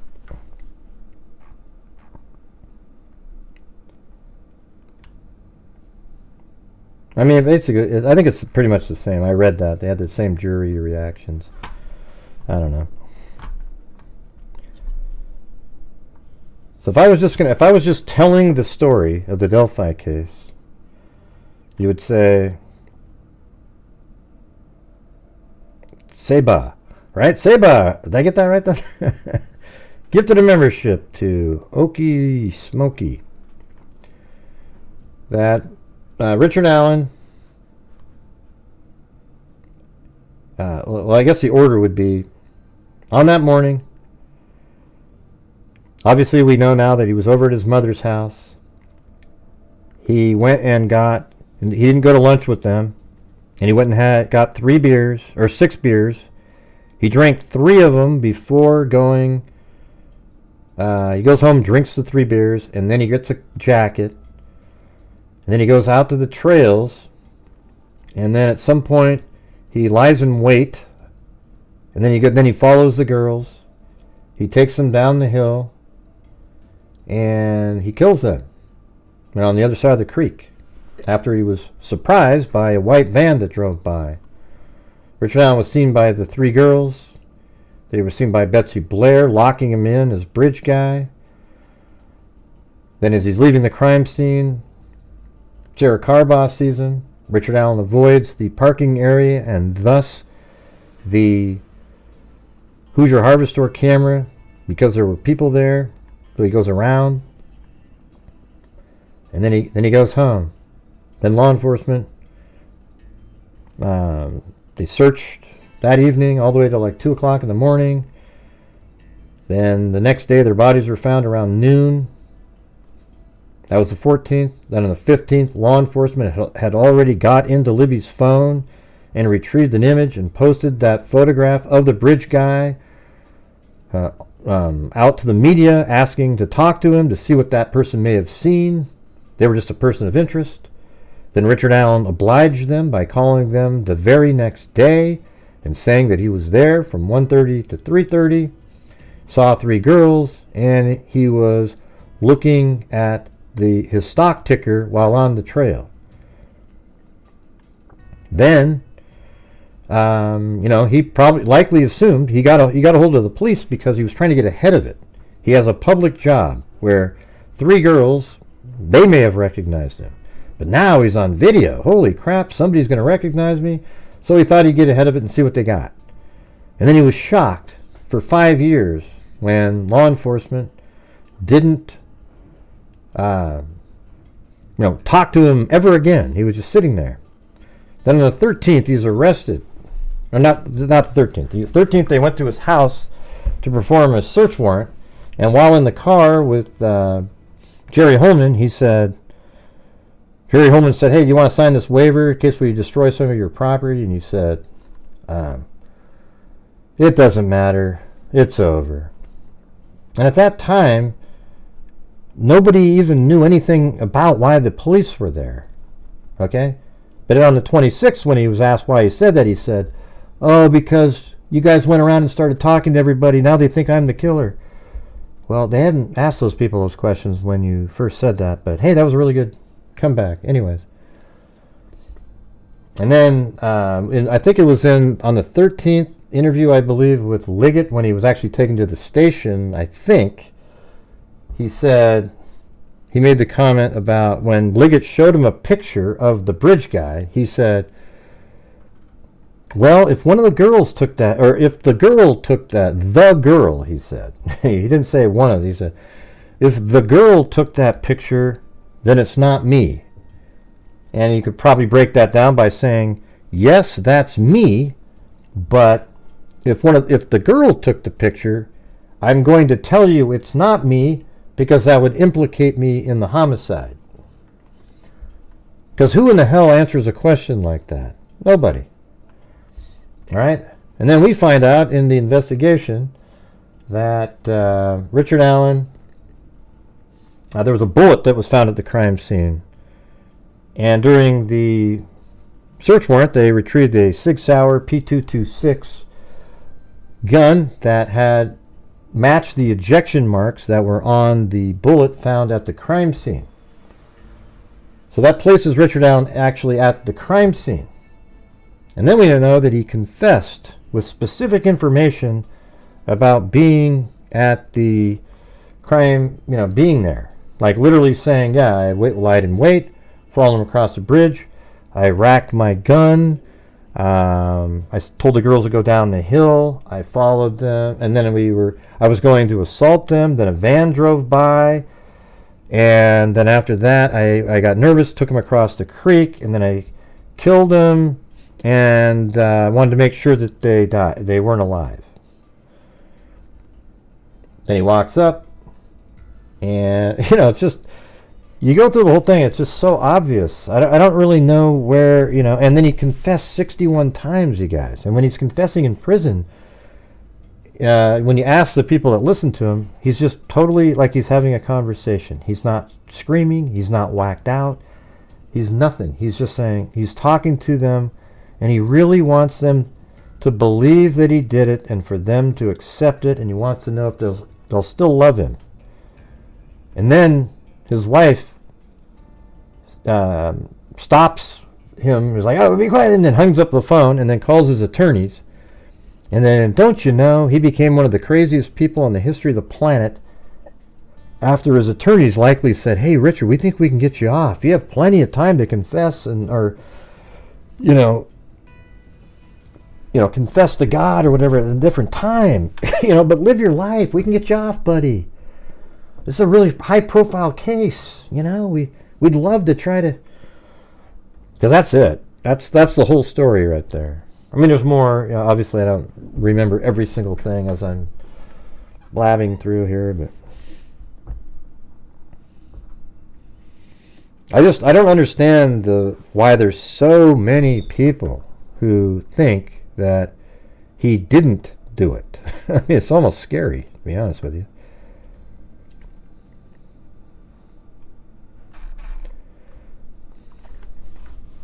Anybody out there? Anybody watching right now? Give me something. Give me a question. Like something that you're like, I don't know, man. Tell me something. What is it?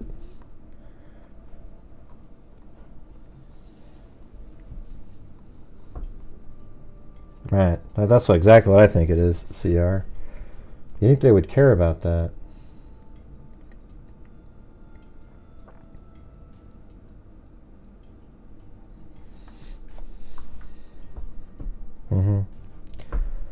I don't know if he was out of town that day, but don't you find it interesting that Richard Allen had that day off? Doesn't that mean something? I mean, how many adult males in Delphi had the day off on that Monday?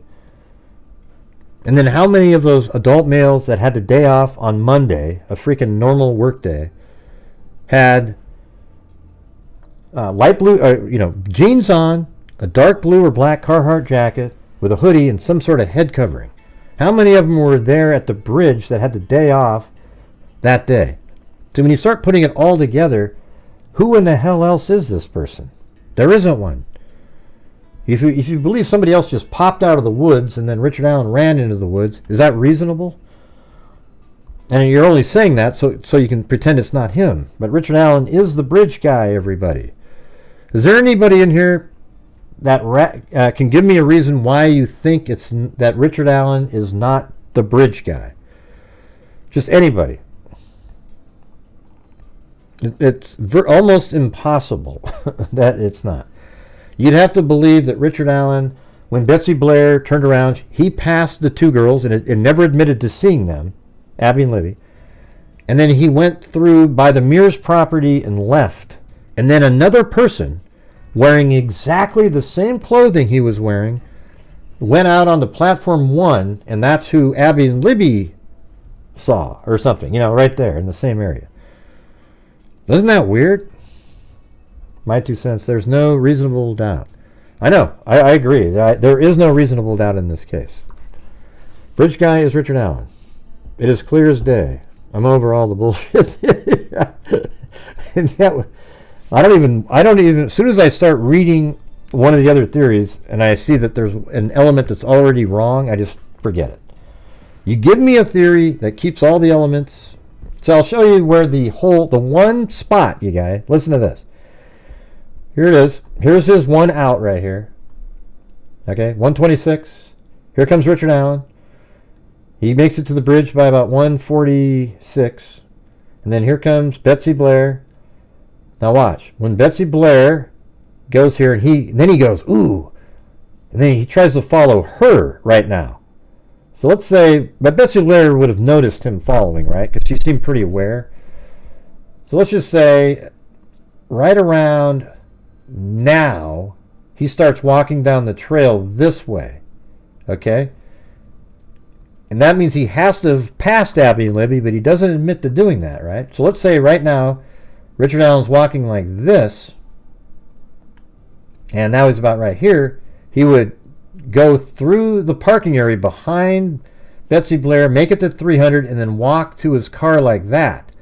However, that would be about 2 o'clock. He said he was there till 3:30. Also, when Abby and Libby get to the bridge, so that would have been when they got there. So let's do it like this. When Betsy Blair gets there, it's 1:53-ish. Then right now it's about 1:59. Then the girls get to the bridge probably at like 2:02. Then they walk out there and they take that first photograph at 2:05. And then they go this direction, and then at 2:13, there's a person behind them on the bridge wearing the exact same clothing that Richard Allen was wearing when Betsy Blair saw Richard Allen. Okay? So you'd have to think that so like right about now, which would be about 1:57, Richard Allen actually started walking this way and passed Abney and Libby, but just never admitted it. And then makes his way out here by like 2:02, and then 11 minutes later, there's another guy looking just like him on the other side of the bridge. Is that reasonable to believe that? Is that reasonable at all? It just isn't. Okay? And not only that, that means he's lying, that he actually would have had to have passed Abney and Libby to do that. And there you go, everybody. Look at that. Wow. That is Richard Allen's look around the same time, within months. Doesn't that look similar? With body shape and everything. Can't you see that same clothing being... I'm just saying, the knees are in the same spot, the hands are in the same spot, the shoulders are similar. His right shoulder is different because it's it's propped up because he's holding a gun. Huh? No, it's your treatment of me, Cindy. Nobody's worried about that. Your words that you said about me were insulting a minute ago, and I wasn't even talking to you. Okay? So Cindy J, nobody gives a damn. Okay? You're a passive-aggressive type. It's not even fun anymore. It's just embarrassing. Let's see. What do we got here?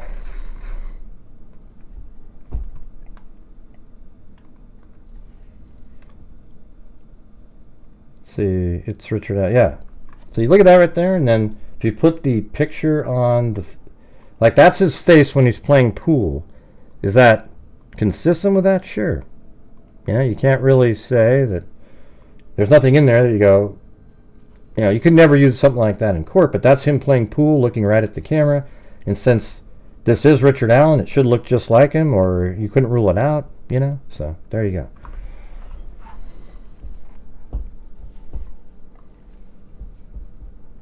All right. But I love you, Cindy J. You're just like that sister I don't like right now sitting at a table. Because there was no reason for you to throw out an insult like that. I wasn't even talking to you earlier. It's just that you're a buzzkill. No, you don't, Ashy Snow. You don't. Okay. Let's see.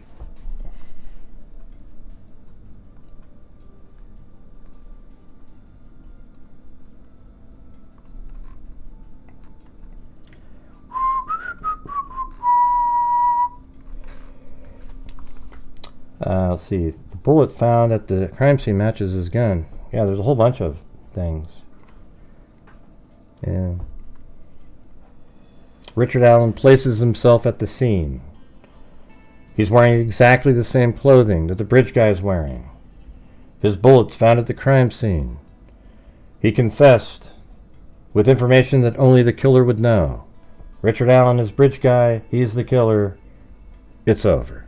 However, I don't know what the jury's going to come up with because we have a lot of stupid people in society.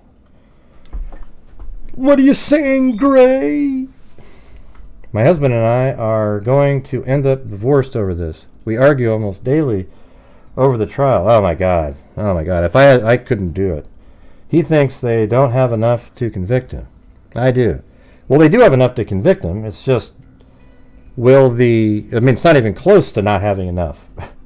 I don't know how your husband would think something like, hey, boy, he confessed with information that only the killer would know, and that's somehow not enough.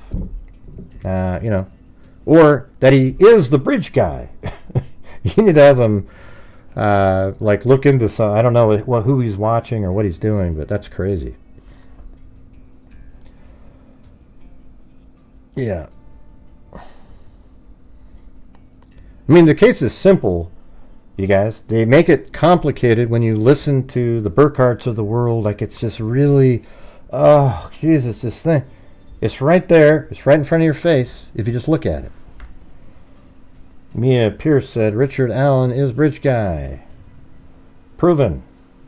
I don't think he had help, but if he did, why did he not come? I know, that's what I said earlier on the show. I said, Richard Allen is bridge guy, you guys. He's responsible for taking them down the hill. You know, if there was somebody else at the crime scene, he surely could have cut a deal by mentioning who the actual killer was if he wasn't the person. You see what I'm saying?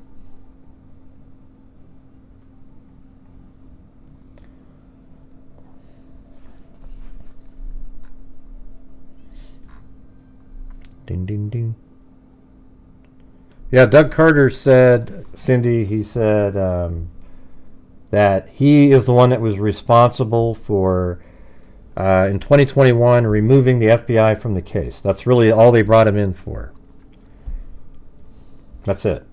I don't know what meaning. There must be something they're going to bring up later to try to imply.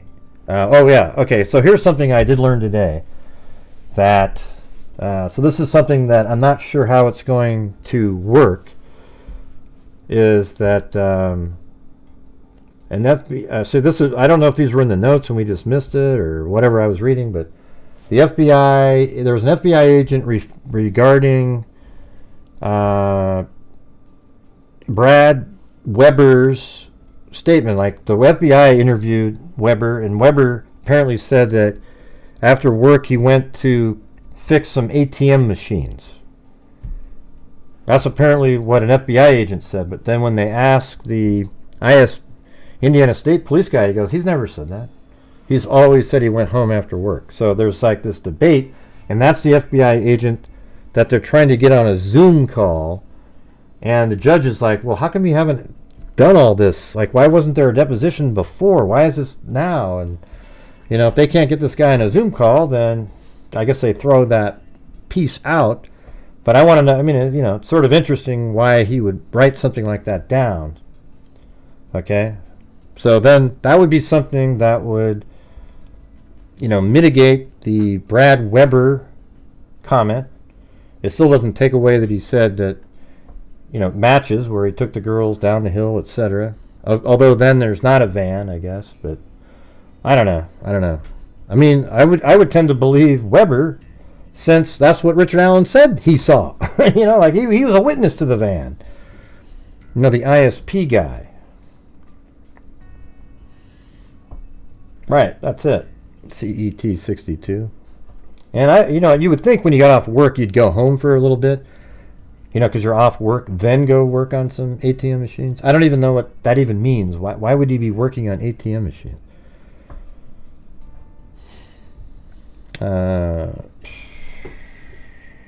That's not a cover-up, Judy.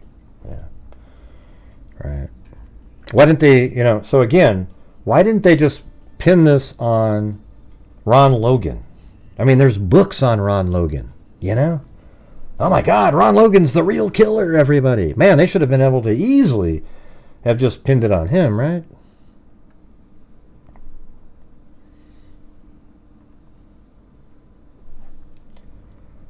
Let's see. Thank you for all your maps and animation. See, I'm telling you, I mean, I'm not going to hide something that isn't good from you guys. Like, I'm telling you that that's what one of the FBI people wrote down, that when they interviewed Weber, he said something about, oh, he worked on some ATM machines. Now, how do we know if maybe he said, I went home first and then I went out and did some ATM. Who knows, man?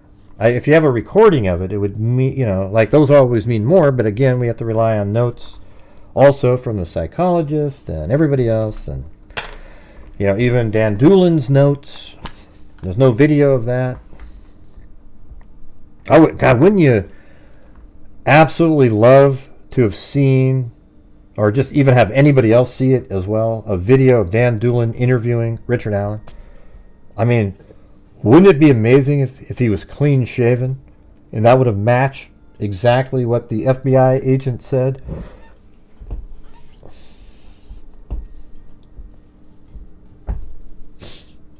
Because you can tell he's a goatee guy. You know, he always has a goatee on. I mean, I guess you could, that's kind of what I have. Mine's really white, so. But you can tell he's like a goatee guy, right?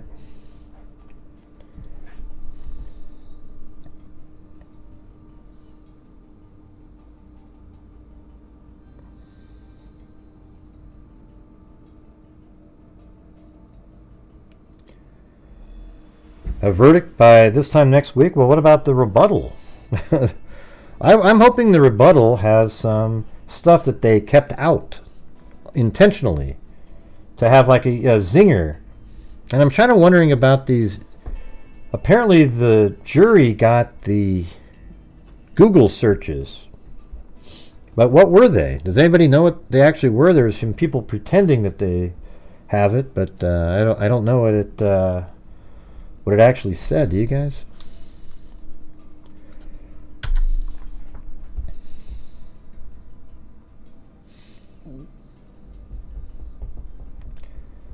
I'm excited to see the rebuttal if I get in. Oh, well, good luck. I mean, I'd love to see it, and I wish I really could have gone to this. I think I could have added pretty good context because I actually know this case, and there's a lot of people that are getting in and they don't really know it. So when they hear something, they don't know what they're hearing and how it means and how it fits into the puzzle. They're just kind of like, yeah. And a lot of times there's stuff that's said. They don't write it down, like a little detail of a time of something.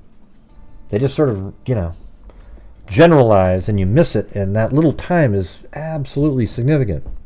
Like, I want to know more about the steps. And by the way, that step stuff isn't very accurate. Have you ever had like when I have my steps on, and I can just stand around in a room and I'm just barely moving around, it's still recording steps. So I don't really know what, how accurate all that is in general. Thank you for your logic and dedication to get justice for Abby and Libby. Yes, and here's the truth. If Richard Allen is not convicted, there will never be justice for Abby and Libby, and there will never be another person arrested for this because he is bridge guy. He is the killer. All right? That is a fact. And it's amazing that it's not a fact to a lot of people when you just look at the timing of the witnesses that showed up. He boxed himself in by telling the truth originally by saying he got there at 3:30 or 1:30 and he left at 3:30. Then he changed it to 12 to 1:30 and when he was arrested. Hey, thanks, April Rain. And so that shows you that he was trying to give you a time just outside the time. Isn't that amazing? Just outside the time that he gave before. But what he didn't realize is those same 4 girls cleared the area of that time frame as well, and they didn't see him until they were leaving. So that means he lied to law enforcement in 2 ways. The second time by saying that he was looking at a stock ticker. At least he said that originally. He was looking at a stock ticker. His phone did not ping in the area. Those other 4 girls verified that he's not there until they're leaving after 1:26. And those same 4 girls also verified that the one girl who said 2:15 is when she left is wrong because Betsy Blair, I guess it's Betsy Blair, looks up and saw them as they were crossing Old State Road 25.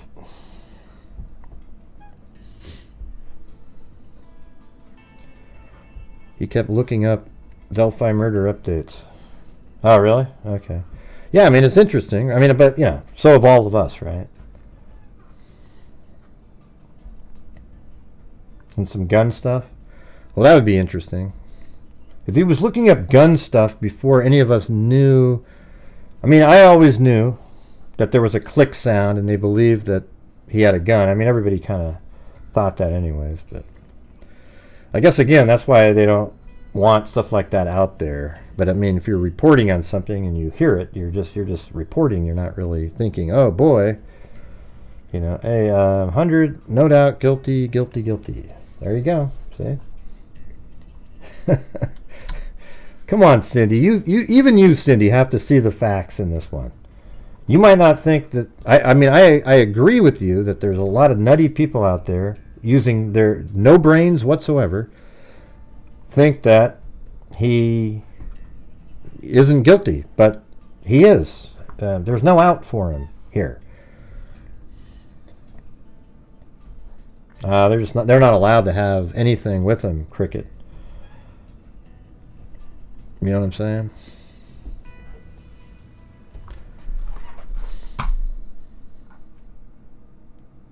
She did. She saw the 4 girls as she was going underneath the bridge. Yeah. Let's see. Mothra found the Google search in Fox 59. What does that mean? I don't know what that means. Send me an email if you got the Google search. But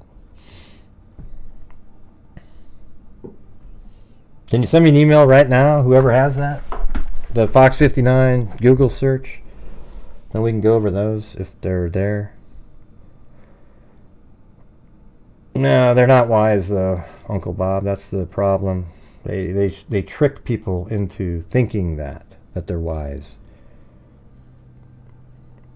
They're willfully ignorant. Anybody who thinks Richard Allen isn't a killer is being willfully ignorant.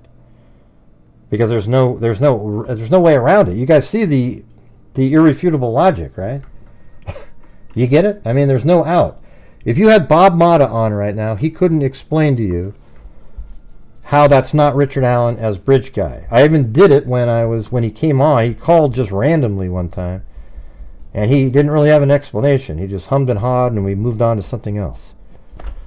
Okay, there isn't an answer.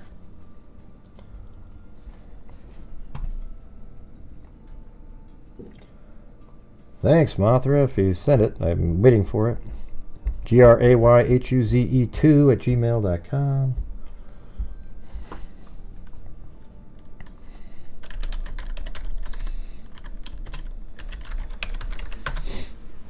See, there's a lot of people out there that they just go with whatever is the most popular. Okay, and that's where the difference is. All right, looks like Lynn got it to me first. So, Mothra brought it up. Lynn got it. Okay, Google searches. Reveal. Let's see. This is yesterday. As the prosecution arrested its case against Delphi murder suspect Richard Allen, prosecutors submitted one final exhibit to the court. And again, why can't people see these? You know, the state had asked the court to admit Allen's Google search history into evidence. The defense objected, and Special Judge Fran Gold took it under advisement. On Thursday, she allowed the prosecution to submit the evidence to the jury. And then Max Lewis noted that the searches weren't read aloud in court and witnesses offered no testimony about them. Thank you, Julie B. Allen is charged with 4 counts of murder in the February 2017 deaths. The searches are from Allen's Gmail account and were done on one of his devices. Okay, what is the Gmail account? You know, we get these names, we've seen these names, but I want to know what the actual account for the Gmail is. Because I looked up the name that they gave us and put Gmail at the end. Doesn't even exist. So, I don't know. It had foo in the front. Does anybody actually know what his Gmail email was? Let's see, the searches from Allen's Gmail account were done on one of his devices. On October 2nd, oh wow, 2022, this is 11 days before he was even arrested. I mean, not arrested, but the warrant. That's crazy. Less than 2 weeks before he was initially questioned. Yeah, right, so like the 13th, so it's almost 2 weeks. Hey, welcome, Melissa Ridner. Allen searched for the 65 plus best kidnapping and hostage movies ever made. Other searches from the same day included Man Held Hostage by Teen and movie about a man being held against his will. Well, what's I guess it's like the reverse kind of. Man held hostage by a teen. Like that's his fantasy, right? Then October 17th, after they went to his house, he was in that car with Holman on the 13th. He searched ABC News for an article about the Delphi murders. That would have been 4 days after investigators, there you go, initially questioned him about the case. Then May 27th, 2020, he searched for a story about building the Monon High Bridge. In May 2021, he searched for shooting ranges. And then Allen also searched multiple times about the Delphi case, according to the records, on August 4th and August 5th, 2022. Again, this is before he was ever questioned the second time, like in October 13th, 2022 is the next time he communicated with anybody. First time in, for 5.5 years that he was communicated with. He did 5 searches for Delphi murders update. Man, he must have been nervous because they were searching that river. Isn't that interesting? Because that's about the time they're about to search in the Wabash River. It's wild. I think they might even have been in there at that time. Maybe just after that, I guess. He did 5 searches for Delphi murders update.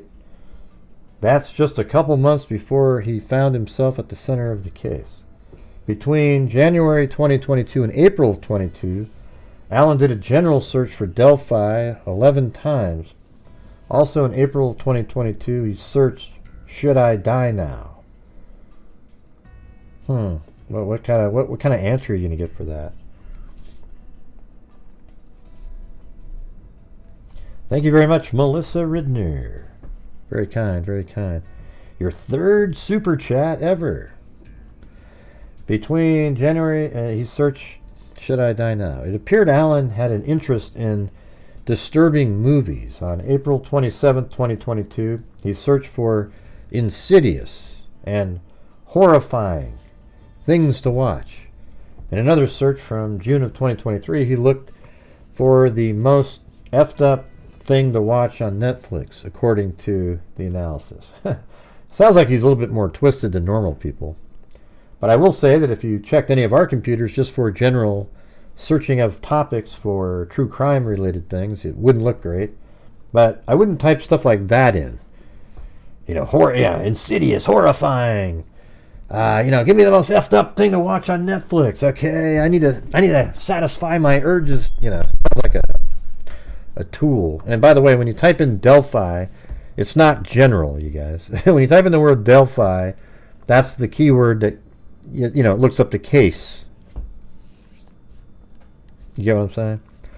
So that's pretty interesting. Well, thanks for getting that over to me, you guys. Appreciate it. And Mothra. So thanks, Mothra and Lynn, for getting that over to me. Mothra is the one that brought it up.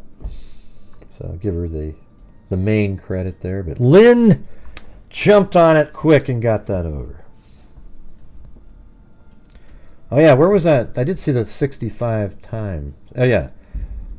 Alan searched for the 65 plus. No, it didn't say that. 65 best kidnapping and hostage movies. Why does it say 65 plus? Alan searched for the 65 best kidnapping and hostage movies. Why 65? Or what does 65 plus mean? You guys know what that means? I don't know.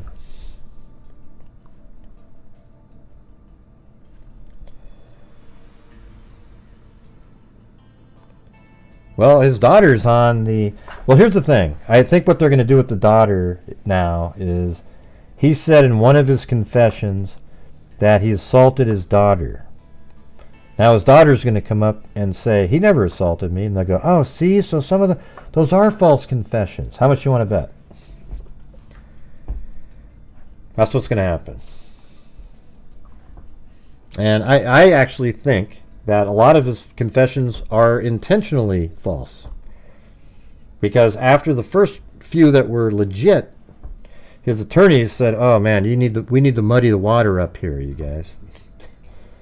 So I don't know, man. It's just, it shows you what kind of attorneys they are. I mean, maybe it'll work for them and then everybody will go, wow, that's the kind of attorney you'd like. But I guess it's sort of like in the case of Casey Anthony. Like everybody would want Jose Baez as their attorney if you were in the same situation, because he pulled off all stops and got her off, and everybody knows there was more to it in that story. It's O.J. Simpson. Does anybody in here think O.J. Simpson did not kill Nicole Brown Simpson? Give me a break. You are? Charlene, man, I'm really calm. I feel great. Why are you worried about my blood pressure? Yeah, with possible email address. Okay, let me see. Yeah, let me see if it's the same one. Yeah, I've seen that. That's the one I looked up. There's no Gmail account with that.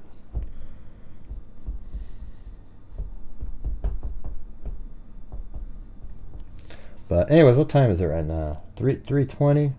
So maybe I'll come back on tonight later. We can do like do another call in if you guys want. I'm always into doing the shows. Every time I can get that animation out there, I feel like it helps a little bit.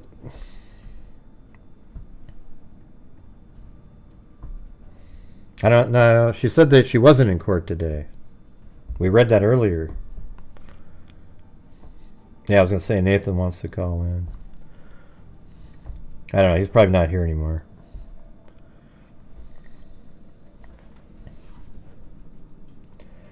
All right. Well, anyways, thank you all for being here. I want to thank Heather L., Cheryl Bullock, Andrea Talu, CR, Sammy Day, Yorkshire Tea, Juniper's Tarot and Astrology, Ruben Macias, then Kimberly Faith with a cat eye, then Charlotte Denny.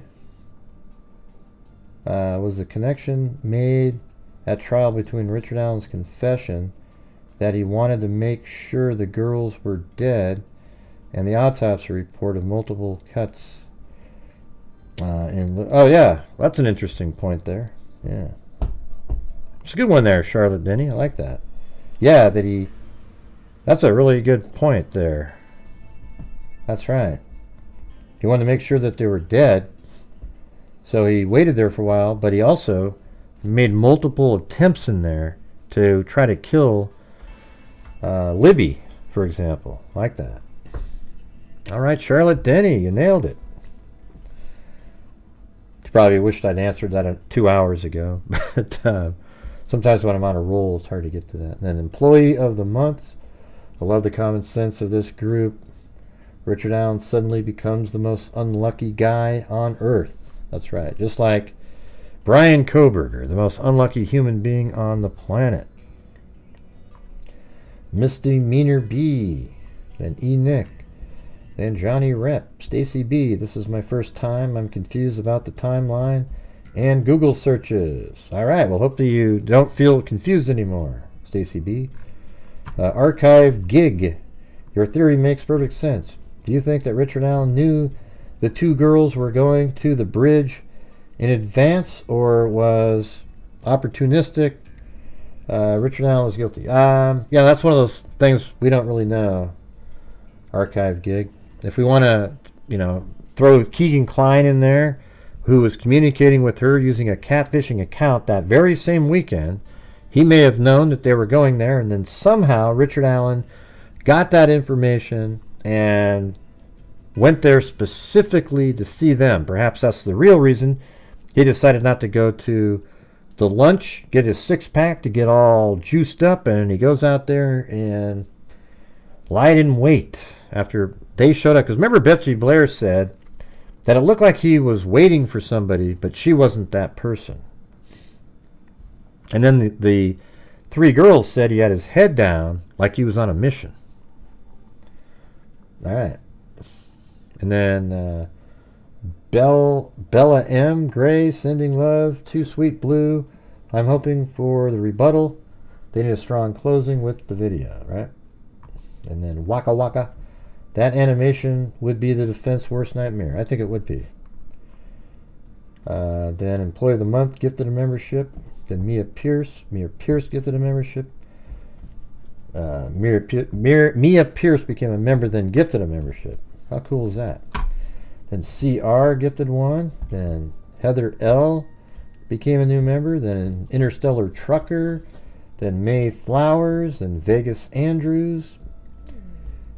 Said the prosecution should have used your video. Well, I think they should have used something like it. I told them to. I probably will do the Lisk trial. Yeah, I have that one good mapping stuff going on that one too. And when's that coming up? That's going to be, I don't think that trial is going to happen for years. I mean, there's so much stuff going on in that one. And then Kimberly Faith said, thank you for defending the victims and their family. I mean, I just think that's the way it should be, you know. That I appreciate that. And then Lynn GMB says, Judge Gould kept Richard Allen in prison, not Abby and Libby. Then Kami said, but Gray, you're so mean. Then T Chosen, then Interstellar Trucker said, if this dude walks, all hell's going to break loose. Yeah, I think, I mean, it's a nightmare for the family because there will not be another arrest in that case. And there will never be anybody arrested because Richard Allen is the bridge guy and he's the killer. And that's all that matters. Hey, thanks, NP. Gray, are you going to go to any... I'm not going to be able to do it. Yeah. It's unfortunate, but... I had it all planned the first time the trial was supposed to be. But I had a lot of personal stuff going on. Mom and the dog and everything. So, just can't really get out. Then it says, Lynn GMB said, why are the tapes evidence in this case? Yeah, because they're trying to use his psychological distress as being the reason he confessed all those times. They're trying to cast doubt on all the confessions and make, you know, the reasonable...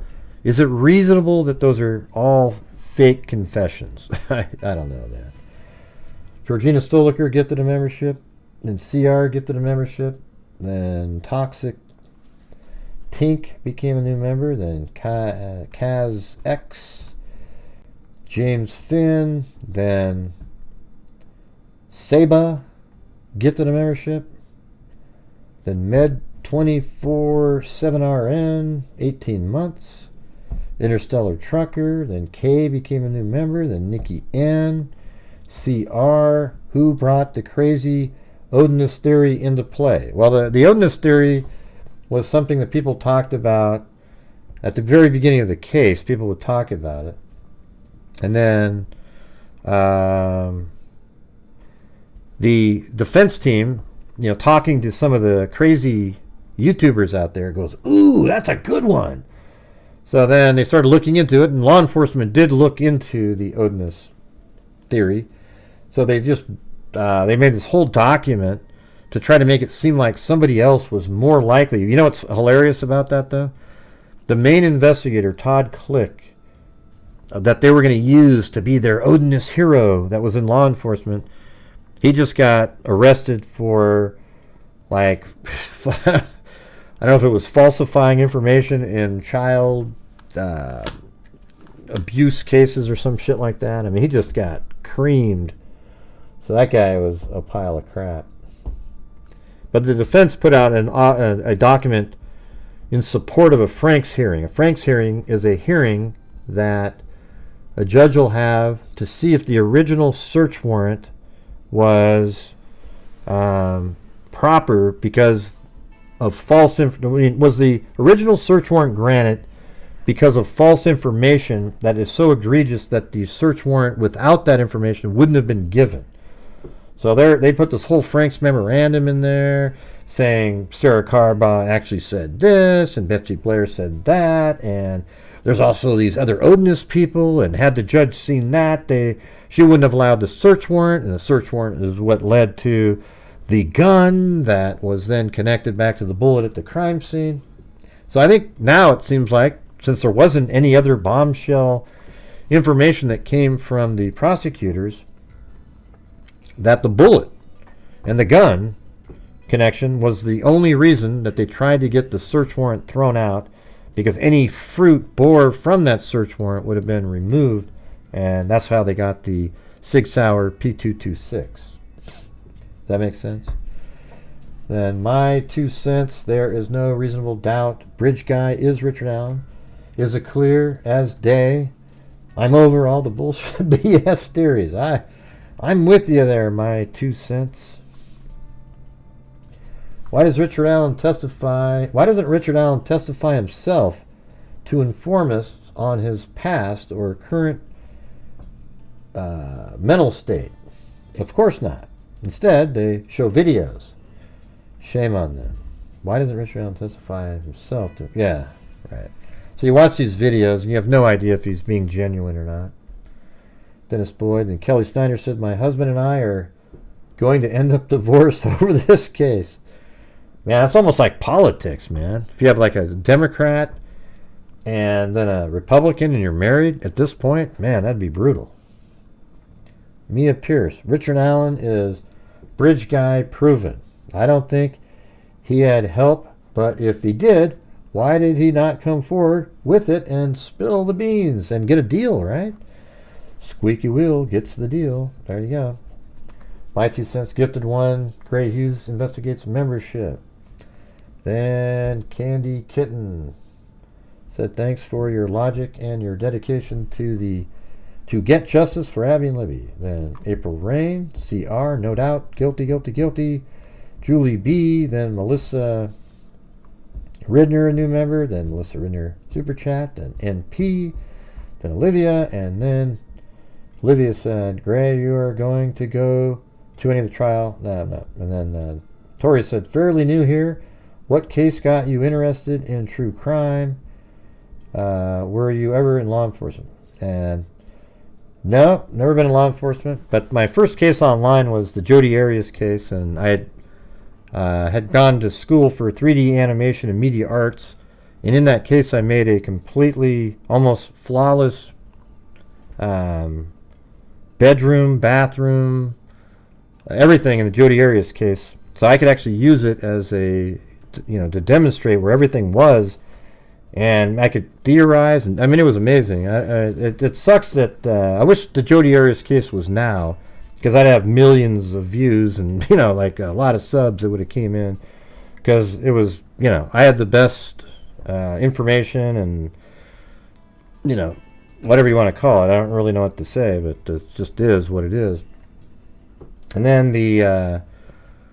the stuff I was doing made like Court TV, or I think it was HLN. It would just look, they would look horrible. I mean, it was like they kept doing these shows every night with this sort of gimmicky stage and try to make I had a full 3D model that I had cameras in, and you could see where every single photograph that was taken at the crime scene was. So what I did was I did that, and then I actually got contacted by a guy that was an elevator expert who was in a case in New York.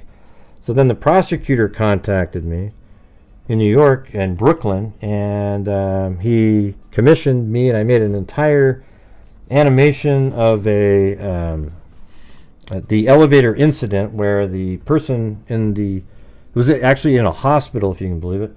The person was going to be working on the elevators and then remove the safety mechanism that said an elevator cannot move when the door is open.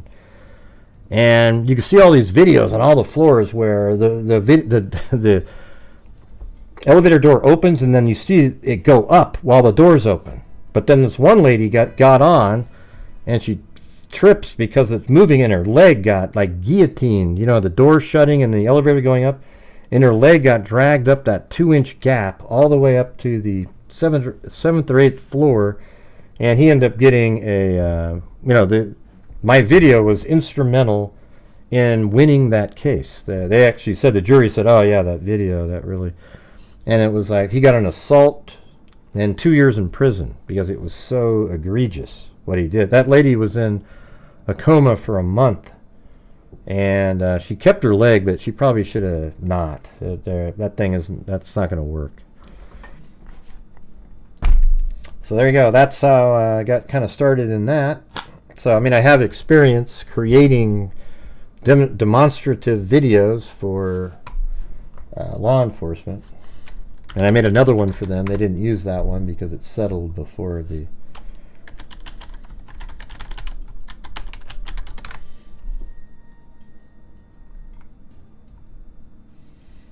Let me see if I can find it. I like playing that one. I don't see it too often. Here, hold on a second.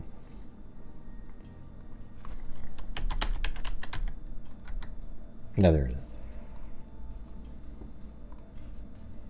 is. Step into Wix Studio, where agencies and enterprises design, develop, It's actually got a and lot scale. of views, strangely.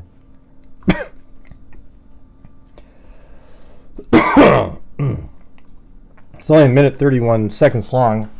This is what was used at court in trial, just this little video here. And it's amazing how it makes a difference. So see the video, how choppy it is? See when they're moving around, they're just like 1 second, 1 second. You can't see the detail. It's like 1 frame a second. It sucks. So I actually switch over to an animated version here in just a second. Actually, I don't know if on this one. Yeah, right here. See, I switch over. And then here's what happened. Like, she gets on like this. And she trips and falls, and her leg gets stuck between there, and it's like, ah, God, it's just sick. Really. And this is what it looked like from inside. This is what it would look like. So she gets on there, and then trips, and then look at, see how it looks like that? And then, oh, God, her leg got dragged up that whole way.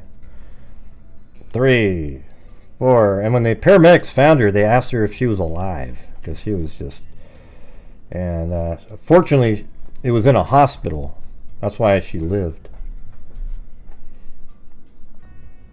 And her hand also got stuck in there. She tried to grab her leg, and then her hand got crushed too. So this was kind of looked like edited together. Guy gets out, she gets on. Took forever to make all the models so everything looked right. And the door never shut all the way there. And it's like, yeah. Not just sick.